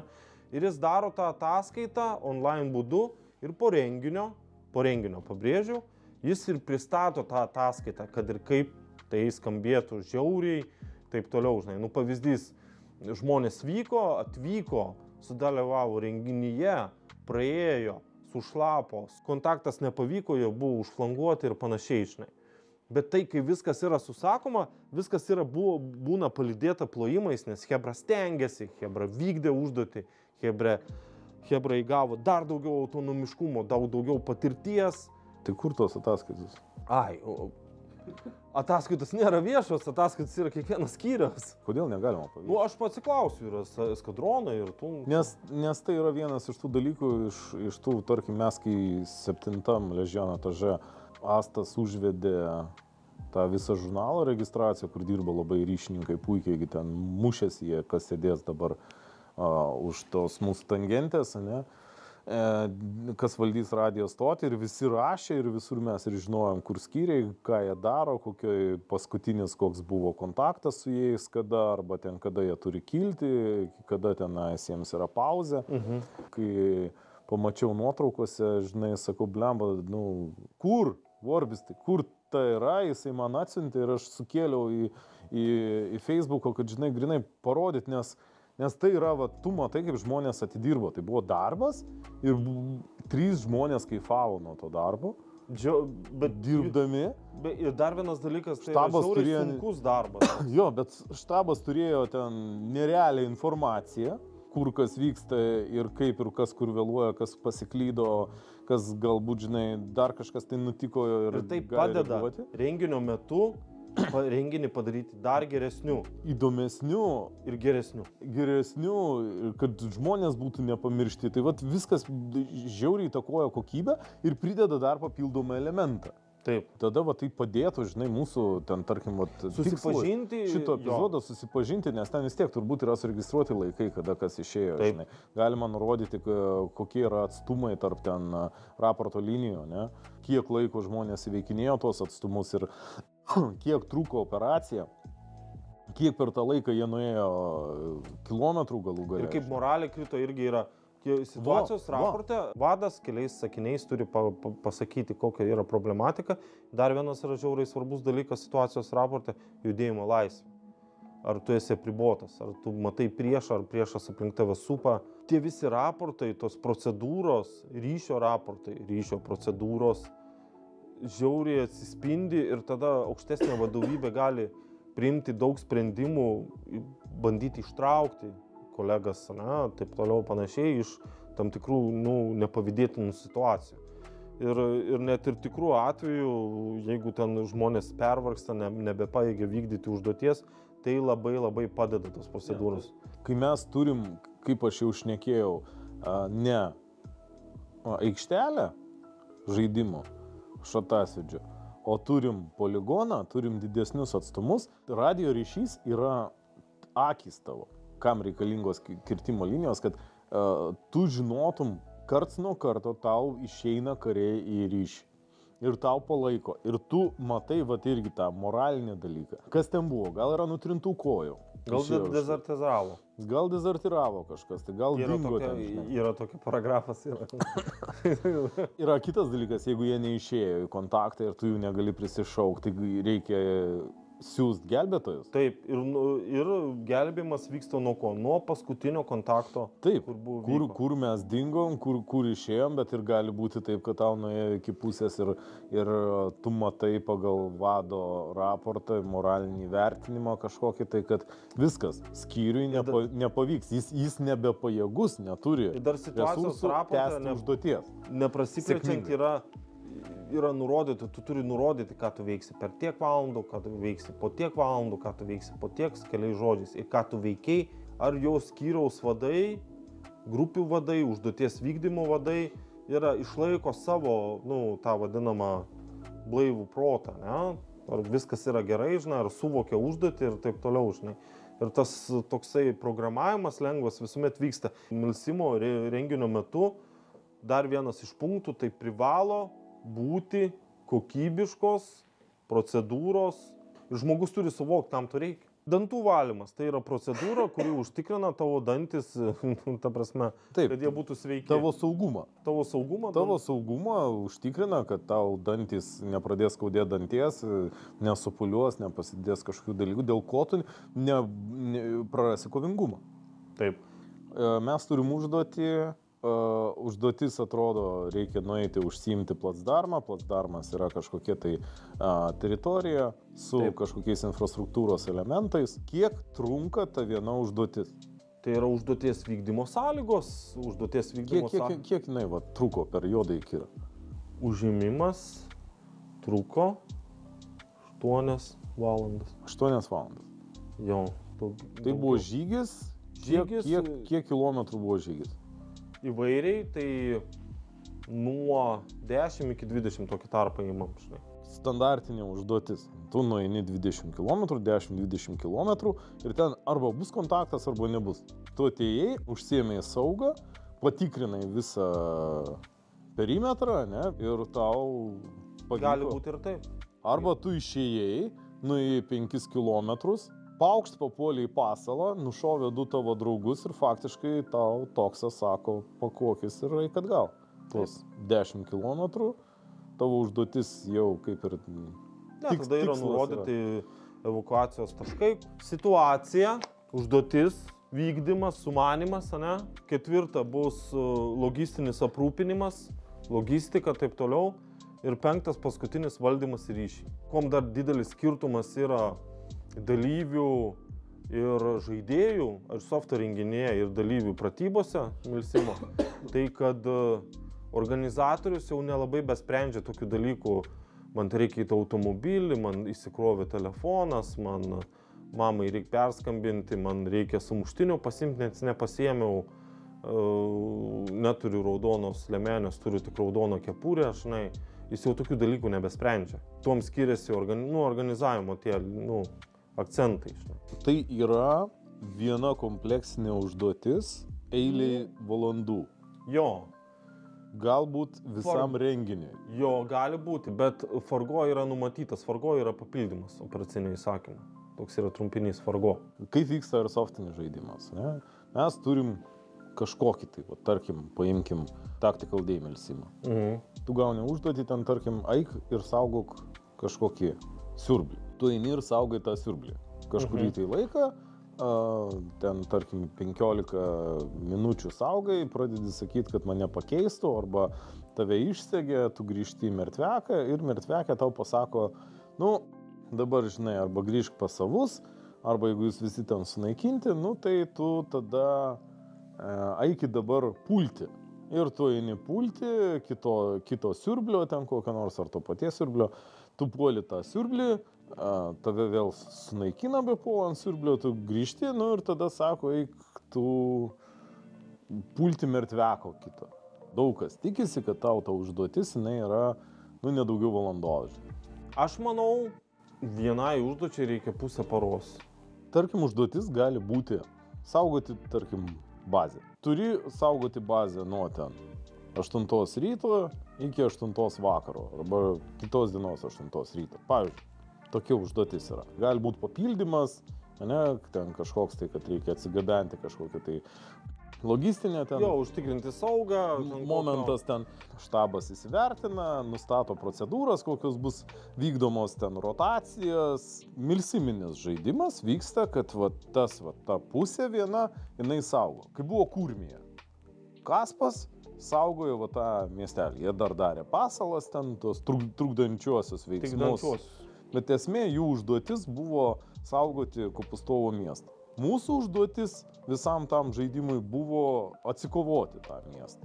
Ilgesniam laikui viena užduotis, kaip sako eskadronas, mažiausiai, kiek mums reikia laiko vykdyti užduotį, tai yra 4 valandas. Užduotis užduočiai nelygų, bet... Užduotis užduočiai, bet sako tai, kad mes turim atlikti planavimą, daryti, kaip mes vykdysime, atsargų žygiavimas, tada žvalgyba, objektą.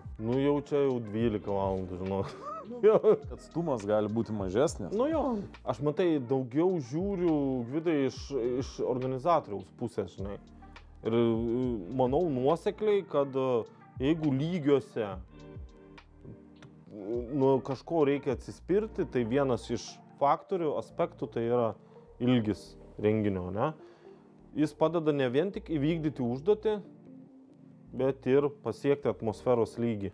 Milsimo aktyviam reikalui su kontaktu, su planuotu, su kažkokiu ir papildomais veiksmais, procedūromis, kurios gali būti numatytos iš procedūrų paketo, reikėtų 12 valandų. Mažiau kokybiškai gali nesuveikti. Mūsų tas milsimas, jisai yra airsoft ribose ir vis tiek tie, kas žiūrimus, didžioji dalis yra airsofteriai. Nes jie gal ir nežino, kas yra tas milsimas. Ir jie randa krūvą tų aprašymų, nuvažiuoja į tos žaidimus ir jie patys tarpusavį skiriasi, žinai. Ir tada pradeda spėlioti net kaip vadybininkas iš Invaders komandos. Po Tactical Day, jis manęs žaidimo, jisai manęs klausė, sako, ar tau atrodo, kad čia buvo milsimas? Nes parašyta, kad milsimas, bet aš nejaučiu, kad čia būtų milsimas. Man nepanašu tai milsimą. Aš bijau, sako, važiuoti sekantį žaidimą, kuriame parašyta milsimas. O kas jeigu ir ten bus toks pat milsimas kaip ir čia? Kad airsoftas, senas geras airsoftas, su kuo viskas yra gerai, bet aprengtas kažkodėl milsimo rūbais. Kiek trunka laiko, tai žinant, kiek yra pasiryžusių fiziškai žmonių judėti taktinį žygį. Kam reikalingas taktinis žygis? Infiltracijai, kad ir vėl atsiduriam į saugumą, taktinis žygis reikalingas, kad tu saugiai prijudėtum prie savo užduoties vykdymo, zonos. Nes jeigu tu atjudėsi su automobiliais, saugumas vs greitis, ne? Taip toliau, žinai. Nes bet kokiu atveju, jeigu tai yra milsiminė operacija, karinė operacija, jinai vyksta pavojingoj zonai. Taip. Tu judi teritoriją, kuri galbūt atrodo saugiai, bet iš tikrųjų tu bet kur, po bet kuriuo akmeniu, už bet kokio medžio gali būti priešas. Taip, tai skirstomos zonos, kaip kirtimai, tie visi vadinami, grįžtant prie raporto linijų, dažnai būna taip, kad tas žmogus pereina į tam tikrą zoną ir jau kovos taisyklės keičiasi. Kovos taisyklės tai jau ginklas yra paruoštas, ginklas nebe kupriniai.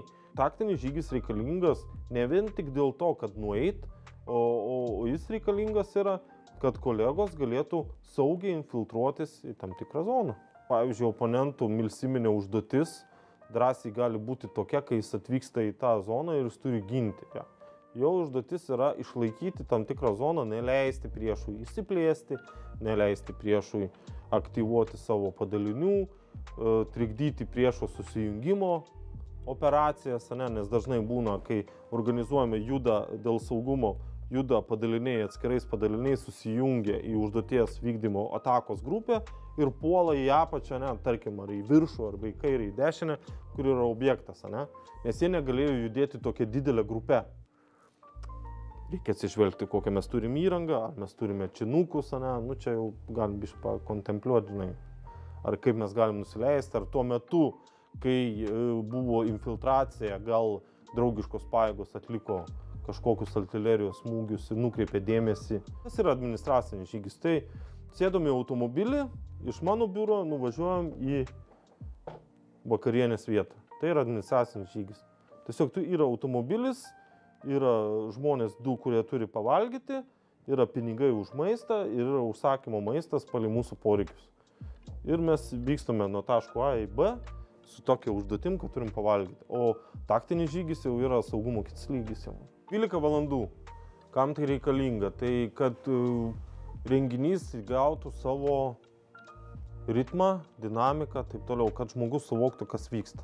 Aš šatasvidį, kai aš nekėjau, ten gali būti tau 15 minučių užduotėlė, gali būti valandai. Nėra praktiškai jokio planavimo, rekonesenso jokio nėra, žvalgybos ten jokios, ten iš esmės pagrindė ten biškiai atėjom pasižiūrėjom, kur kas yra, iš kur bandom pulti. Ar galima ir ar tikslinga skirstyti į tas mažesnes? Tarkim, per Ležiono tražą, netgi ir tu, kai buvai puskarininkis, mes ten iš esmės rotaciją darom kas 2 valandas vyksta rotacija. Ir tu realiai gauni užduotį vienai rotacijai. Šiftų sistema tai ir yra užduotis, taip turėtumėm suvokti. Ji veikia, ar tas kitas dalinys, ar dar kitas dalinys. Čia tada taip atsakysiu, kada šiftų sistema prasidėjo, užsikūrė, tada baigėsi, tada yra užduotis. Kaip man yra suprantama šiftų sistema, kai tu sakai, kaip tai yra užduotis, tai reiškia, kad yra tam tikros pozicijos, tai yra poilsis, QRF, sauga, puolimas. Pas mus būdavo, ne puolimas, bet aktyvi užduotis.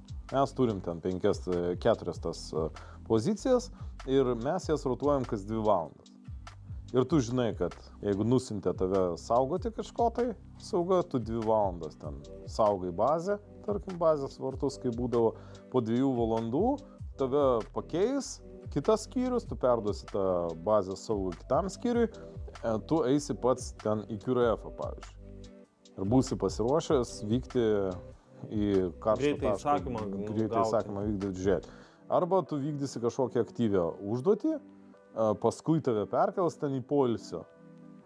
Turėsi 2 valandas ten poilsį. Mes paskui, aišku, ten didindavom viską, ten turėtų būti didesnis, bet mes pritraukim prie Airsofto, kad būtų didesnis tas veiksmas 2 valandas, nes šiaip tai būtų statytum kiek ten po 4 valandas. Kaip tu dabar sakai šiftai, tai būtų, kad jūs dalyvausit šiftų sistemų. Tai yra, iš esmės, mano manimu, galima būtų įrašyti raudonom raidėm į Legion Tražer taisyklės, į aprašymą, kad ta prasme Legionas tai yra šiftų sistema.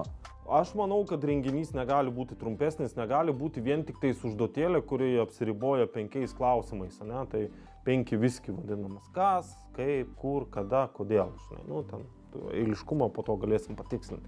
Tai esmė yra tame, žinai, kad tai, bet renginys, kad įgautų pagreitį, renginys įgautų tikslą, turi būti toks. Pabrėžiu, šiftų sistema arba pamainų sistema, taip toliau, tokio modelio renginys irgi gali būti vienas iš milsimo lygių. Yra užtikrinama rutina, yra poilsis, taip toliau. Ir tas žmogus, tas pats Bronius, kurį aš sutikau prieš parą, jis išlaikęs yra kovingumą, vykdo užduotis, vykdo rutiną. Toks pat yra žvalumo lygis išlaikytas ir po paros. Taip yra šiftų sistemos yra bonusas, ne? Tam tikrų karinių akcentų tikslas yra išlaikyti lygį, nes žmogus yra gyvybė, ne tik gyvybė, bet ir žmogaus vadinamas žvalumas, jo pasirengimas vykdyti užduotį irgi yra tikslas išlaikyti jį kiek įmanoma stabilesnį. Šatasvidyje, tai jisai turi kitą pliusą, kad tu žinai, kad tu būsi pakeistas ir tu žinai, kur tu eini sekančiu. Jeigu tau nepatinka saugot, tu 2 valandas pasaugos ir tave siūs kažkur tai į aktyvią užduotį arba į QRF. Gali būti taip, kad tu, jeigu būsi užpultas, gal tau labai patiks saugoti.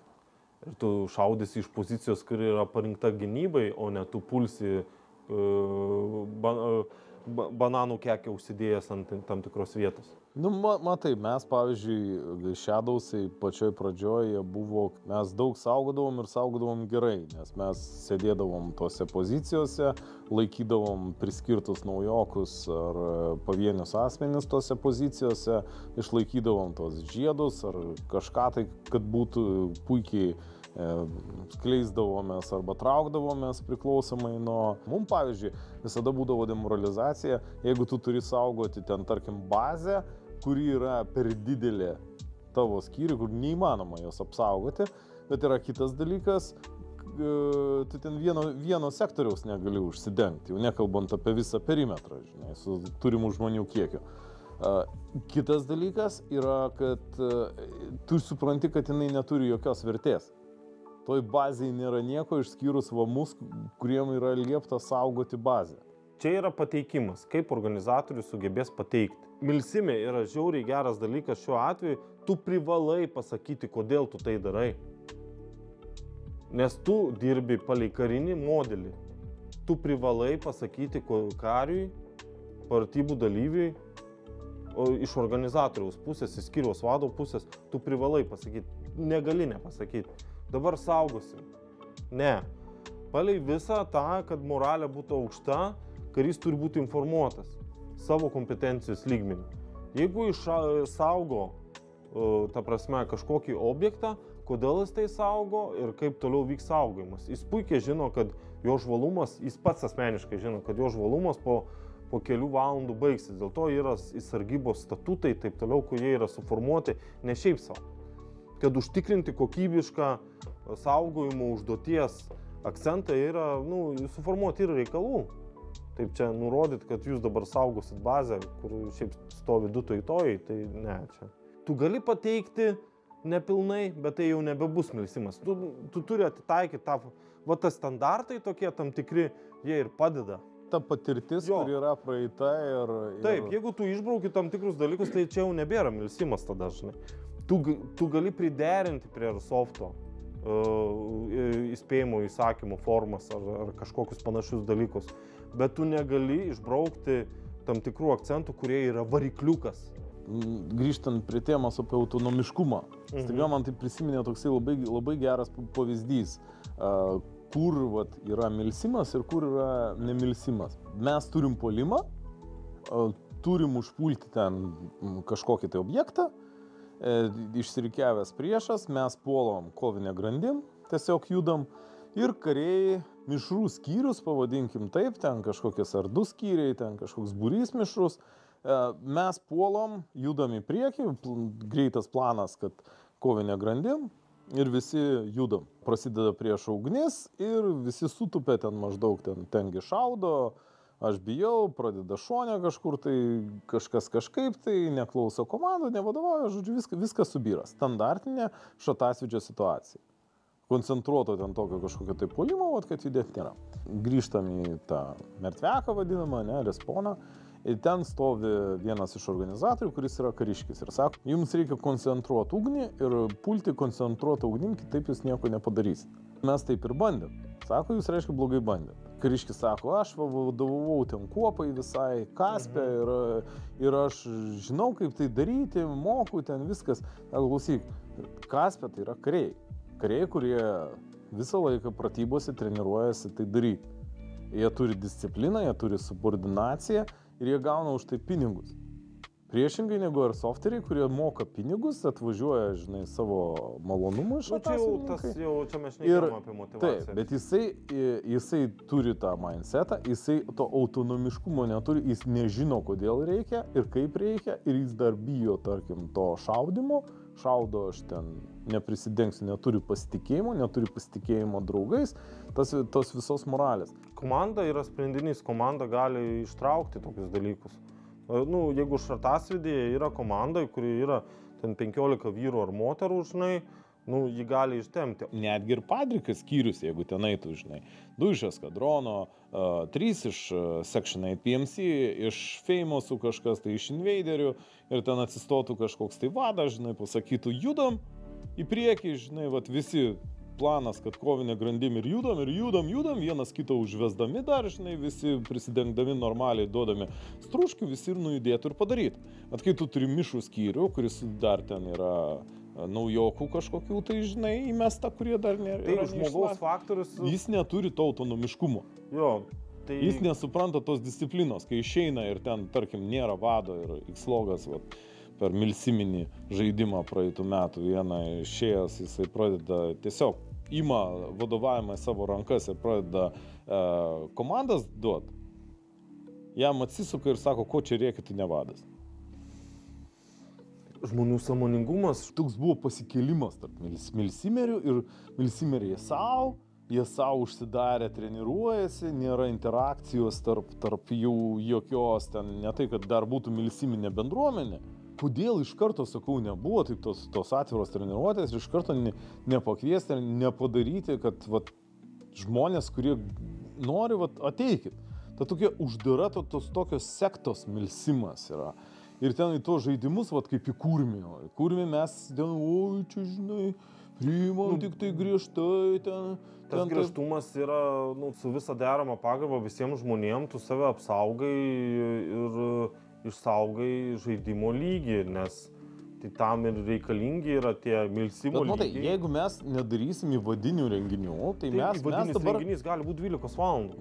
Mes dabar įstumėm šatasvininkus į tokį naujuosius, jaunuosius, į tokią poziciją, kad jie ir sako, Saving Private Santa yra milsiminis renginys. Nes jie tiesiog nežino, su kuo lyginti. Čia tas pats kaip su komando, mes nežinom, kas vyksta komandose. Komandos tai yra žmonių junginys, kuris užsiregistruoja šrate ir ten, tarkim, yra 4 punktai nukopijuoti iš Airsoft Guno, kuriuos LSB reikalauja, kad būtų komandai, nes naujo nieko nėra ir turi būti laisvė, kaip visi sako. Ir viskas, jie ateina, jie nemato, kokia yra komanda, ką reikia treniruotis, žinai, kaip treniruotis, kokia disciplina turėtų būti komandai, kad komandos dvasia irgi turėtų būti kažkokia tai. Tai yra senas geras sprendinys, kaip ir tu minėjai, kai mes buvom šnekėję kažkada kartą šatasvedžio BC įspręstų tą reikalą. Šitas formatas yra tinkamas milsimo pradmenim. Na? Jeigu sukeitus tam tikrus akcentus, nes daug kas ten apie ką šnekama, tai pati pirma paskaita, jeigu suklydau pataisyk, yra apie pagarbą, discipliną ir subordinaciją. Tai kom tai netitinka milsimą? Atitinka, nu tai pirmin, žinai, esmė yra tame, klausimas buvo 12 valandų, bet per 12 valandų žmogus turi patirti ir nuovargį, turi patirti nepatogumą, turi susidėlioti daugmaž ekipuotę, taip toliau panašiai. Mes negalime šatasvedininkų žaidėjų pritraukti, kurie nenori to. Nu, suprant, jeigu jis nori to, tada organizatorius visada pasiūlys kažką, bet dažnai būna taip, kad pripažinsiu tiesiai šviesiai, juoda įkyra keletą komandų, pasak, mes negalim vykdyti tokių užduočių. Ačiū už pasiūlymą. Jeigu mes norim įstatyti žmonės iš karto pasakyti, kad jeigu tu nori būti milsimeris, tai yra ta autonomiškumo kartelė, kuri tau turi būti. Kitu atveju tu negali ateiti, žinai. Vadybininkas savo epizode, vadyba Kristijonas, jisai sakė, kad man yra baisu dabar, kad tie rimtesni žaidimai visur yra rašoma, kad turi būti komanda, ne mažiau ten 5 žmonių. Nesupratau, kodėl. Jam yra baisu dėl to, kad o kas yra tiem, žinai, naujokam, kurie nesibūrė į komandas, arba daug yra tų komandų, kurios ten 3-4 žmonės yra. Kažkada tai buvo, žmonės nebenorėjo stoti, nauji žaidėjai nebenorėjo stoti į komandas, dėl to, kad tos komandos nebuvo komandų. Nematė prasmės, nematė, kam to reikia. Žinai, kažkada tai nustojo važinėti didžiuosius žaidimus, nes niekas tų didžiųjų žaidimų nepardavinėjo, tarkim, taip. Neįdavo ir nesakydavo, kokie yra geri tie žaidimai, kiek ten emocijų yra, kuo jie skiriasi. Būdavo tik tai klausimas, kuo ten bus geriau. Ten bus brangiau, bus tas pats, tik tai už didesnę kainą, reikės važiuoti, reikės dar tau susipišti, viskas. Niekas nešnekėjo apie atmosferą. Gerai, ten Legionas, mes Legiono atvažiavome nuotraukas, pradėjom kelt, ten, žinai, visur ten reklamuoja tą patį renginį, žinai, per visur. Tada žaidėjai, kurie atvažiuoja žaisti, jūs važiuosite, Legioną nevažiuosite, jie ten tempia, žinai. Bet anksčiau buvo jau, kur nevažiuoja tau, žinai, tie seniai nevažiuoja, naujokai nevažiuoja didelius žaidimus, organizatoriai neragina važiuoti ten tie, nes jie neorganizuoja didelių žaidimų. Ir bendras toksai visas jausmas yra, kad nereikia. Lygiai tas pats yra su milsimu dabar. Nes mes turim mažai, dabar irgi, tarkim, šnekam su eskadronu, ten su visko. Ir sako klausimas, kiek yra tų komandų, žaidėjų Lietuvoje, Lietuvos šatasvedėje, kuriem iš viso tas tikrasis milsimas patinka. Nu, tai ir sakau, mes nežinom, kaip sužinot. Buvo kurmis, mes į kurmį kvietėm, bet vėlgi mes turim ten tą ribą, kad galim paimti. Tai visur yra ribos, kad tu galėtum padaryti kokybę. Milsime, dar vienas iš aspektų, turi suprasti, kiek tu patempi kaip organizatorius. Tu negali pakelti kartelės, priemam dar 20, atidaryta dar 20 pozicijų. Dabar tas milsimas, jis yra toksai užsidaręs. Vien nuo to, kad nelabai kas organizuoja. Ten eskadronas, tarkim, milsiminė komanda, jie daro milsiminės treniruotės savo, jie padaro atviras treniruotės, ateina žmonės, jiems iš karto daugiau turbūt ten gauna apie moralę, kaip, žinai, kokio nors aro atrankoj, o ne apie, žinai, tuos visus veiksmus. Ir aš esu girdėjęs tiesiogiai, kur žmonės atėjo, čia žiauriai nuobodi ta treniruotė. Ir jie ten kiek, po 2 žmonės per metus įsitraukia. Žinai, savo. Ir jie nesidalina tas patirtimi, tuo viskuo, savo know-how, tuo milsimu nesidalina su kitais. Jie ateina, pažaidžia ten žaidimas irgi, kaip jie sako, mes dingom ir viskas, išėjom daryti savo užduotį. Jeigu mes norim plėsti tą bendruomenę ir išlaikyti tą milsimą gyvą, kad, kaip sako jaunikliai, sako, jūsų laikai baigėsi ir jie niekada nebegrįš. Tai jų irgi baigsis toj. Tai, žinai, galiu pradžiuginti ir mirti reikės. Jeigu norim plėsti milsimo renginius, tai geriausiu atveju būtų tai, kad dalyvautų komandų plėtroje, kurie užsiema milsimu. Tai yra invaderiai, Kukų komanda, ne, ten eskadronas savaime suprantama, dar kitos varniukai, kiek suprantu, irgi tenais yra daugiau mažiau tokie prijaučiantis. Arba jungiasi prie to komandų, kurios turi galimybę ir turi duomenis, arba daromi yra renginiai, kurie yra pažintiniai, vieną kartą į metus tu atvyksti, tau pasakoma, kaip turi būti pasiruošęs, ką tu turi turėti, taip toliau panašiai, ir kaip tu turi suvokti, koks tavo turi būti nusiteikimo lygis, ten išvažiuoti vidury dienos, tu gali, bet tu nebegrįši, tu tada priskirtas prie mokomosios grupės ir gavęs numerį, ir gavęs raidę, ne, alfa 1, alfa 2, alfa 3, ne, nu, tarkim, grupės būtų alfa ir bravo, ne, kurie mokinasi, veidrodinės paskaitos, apsikeičia, ne, paskaitos turi būti įdomios, interaktyvios, nes tik per fizinį ir savo mokymo principą, kuris kariuomeniai naudojamas yra kartok daryk paskui mane, ne, jos įtraukiančios yra. Mes nemokinsim žudyti, mes, kaip čia seniau būdavo tos provokacijos vadinamos, žinai, mano manimu, žinai, mes mokinsime tiesiog kaip tai patirti, ne. Tu sutinki, kad milsimas tai yra išėjimas iš komforto zonos? Taip. Legionas irgi išveda iš komforto zonos. Daug kur, kaip aš pasakoju, žinai, žmonės išvažiuoja, sako, aš daugiau niekada nevažiuosiu. Tai man tas pats buvo po 2-3-5 renginio, kuriam dalyvavau. Ne, čia aš tik suvokiau po 3 savaičių, kas įvyko. Tu sakai, atvažiuos žmogus ir pasakys, kur yra softas ir man čia nepatiko, jis išvažiuos, bet jisai irgi galbūt. Nes išėjimas iš komforto zonos tau visą laiką pasakys, na, šit man to nereikia. Bet tu grįžti, tu pasižiūri, tu atrandi kažką tai, ko galbūt iki tol nežinojai. Labai yra populiaru dabar, žiūrėk, bėgti maratonus. Maratonus, bėgimas. Alfa, ten tos, nu kaip jie vadinas. Nu, tai tokie ekstremalūs bėgimai, bet kur tu turi yra vis tiek maratonai. Kaifas, ten yra kur. Ten, kai tu bėgi, kai tu savo organizmo iki paskutinių jėgų lauži tą organizmą, tau skauda kojas, paskui raumenis ten skauda.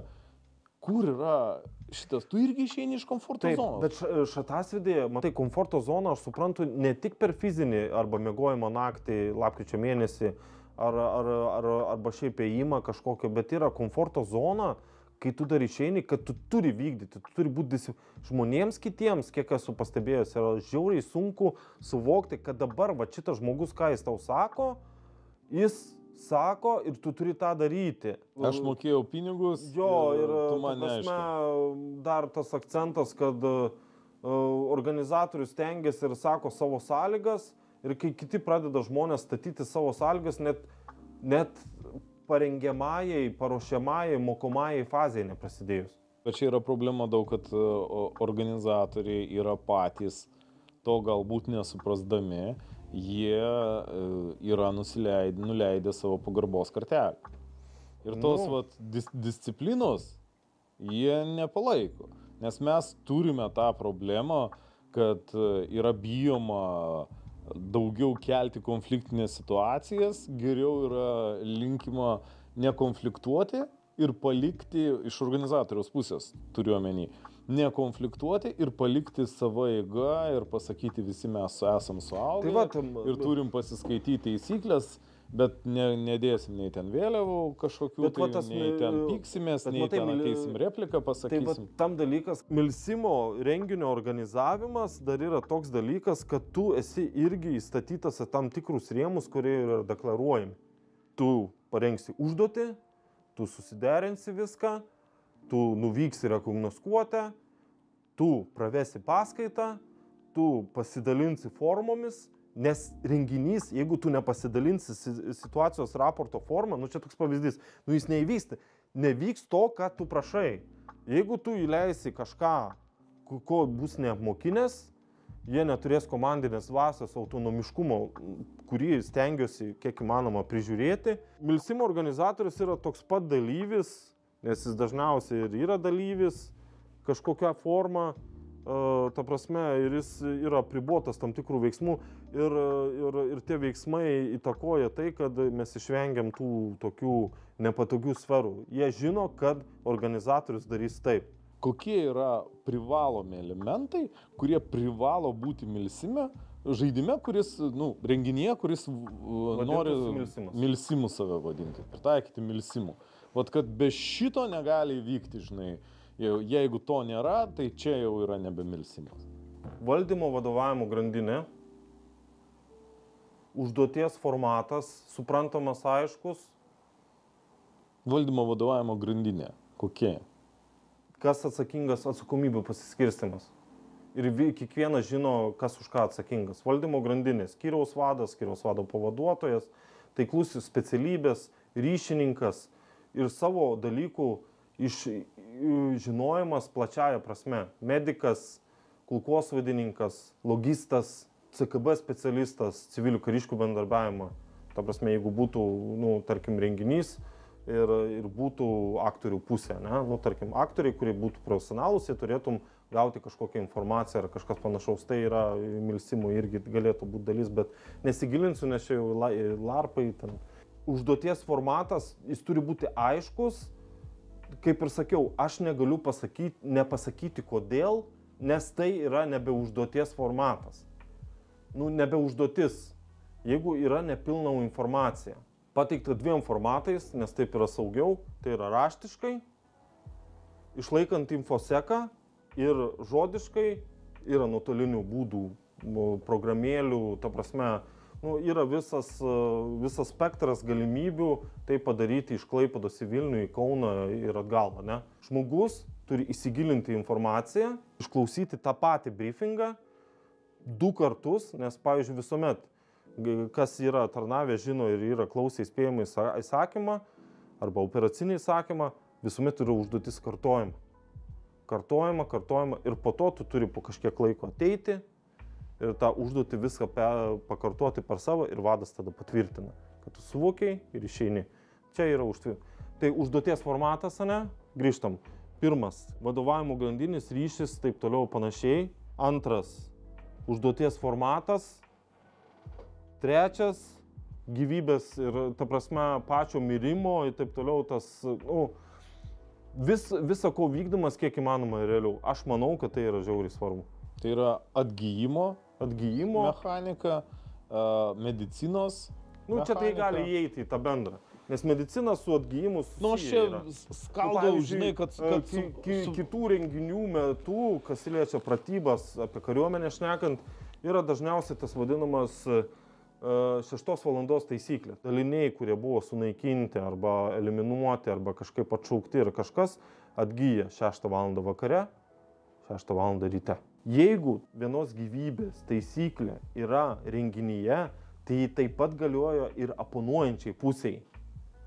Tai jie taip pat vengia to ir nenori žūti. Ir jie taip pat nukraujuoja. Ir taip pat nukraujuoja. Ir taip pat jie turi medicinos taisyklę. Ir taip pat galimai turi medevaką. Galimai.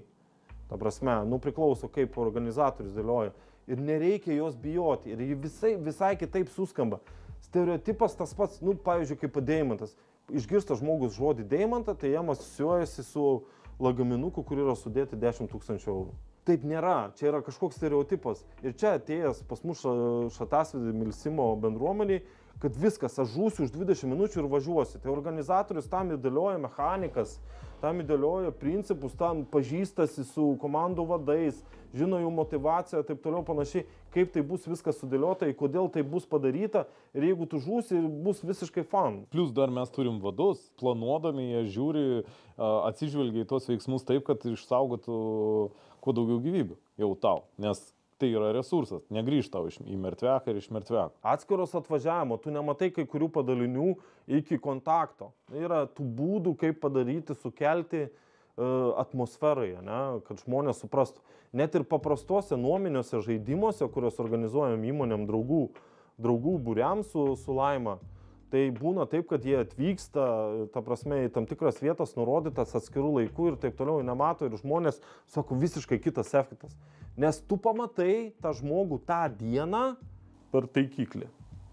Ar mes galim daryti kompromisą išlaikydami dar tą milsimą, tarkim, kai yra, mes turime ir legione turėjome tokį dalyką, kad legionierius atgyja tik tai su savo skyriu. Kai skyrius grįžta ir į orgą, į ten bazę, tada jis gali išjudėti, žinai, su tuo skyrium. Iki tokio lygio galima nusileisti, jeigu visas žaidimas negriūva, žinai.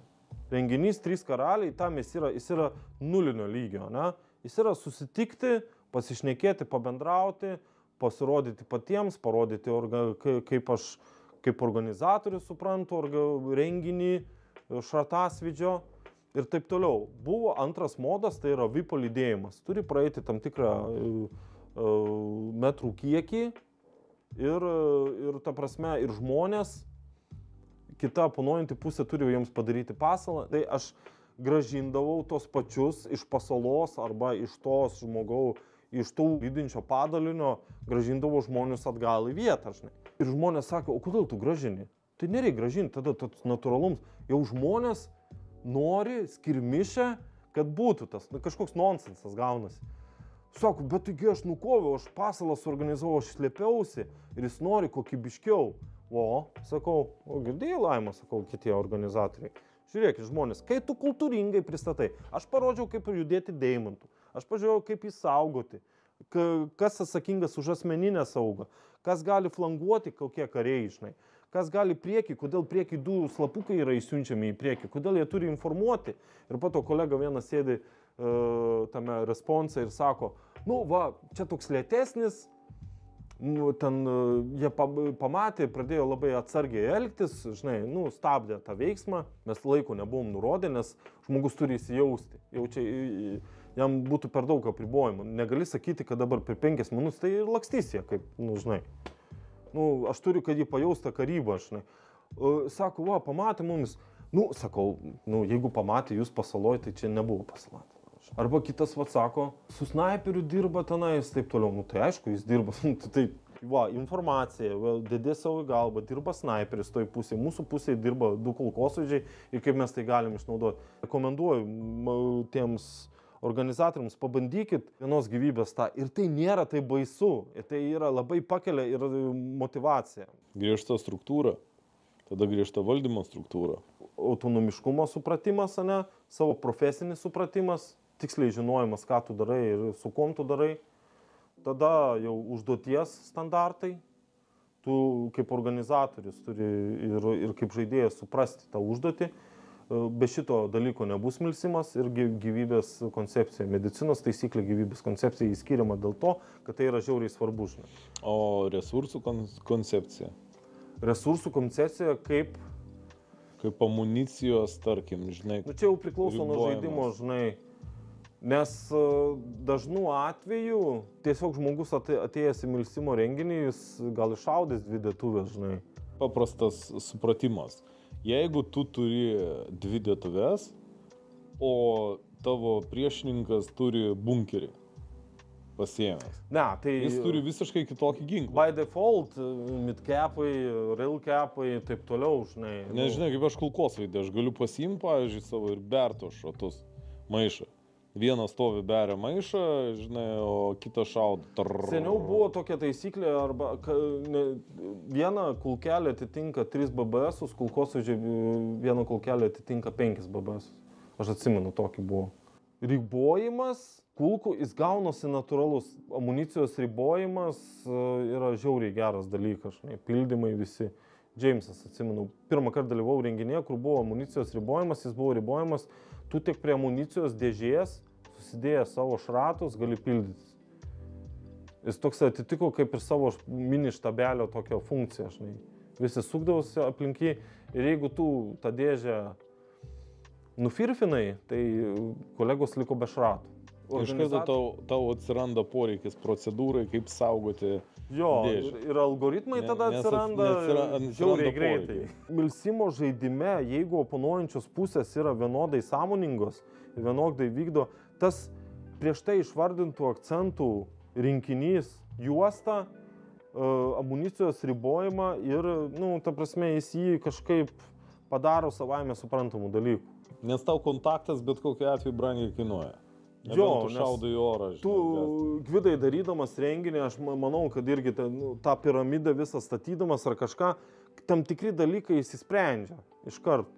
Tu neorganizuoji autobusą iš Vilniaus atvykti iki Pustėlius, žinai. Logistika tą labiau, tą stipresnį iš emocinės pusės jau čia varsimo daugiau, žinai. Šiau sakydavo ir dabar turbūt sako, kad milsimas prasideda, kai tu turi ateiti su midcapai. Tu išeliminavai. Midcapai nėra esminis elementas, be kurio milsimas nebūtų milsimu. Net jeigu ir tu su bunkeriu ateisi, tai didelės esmės bendram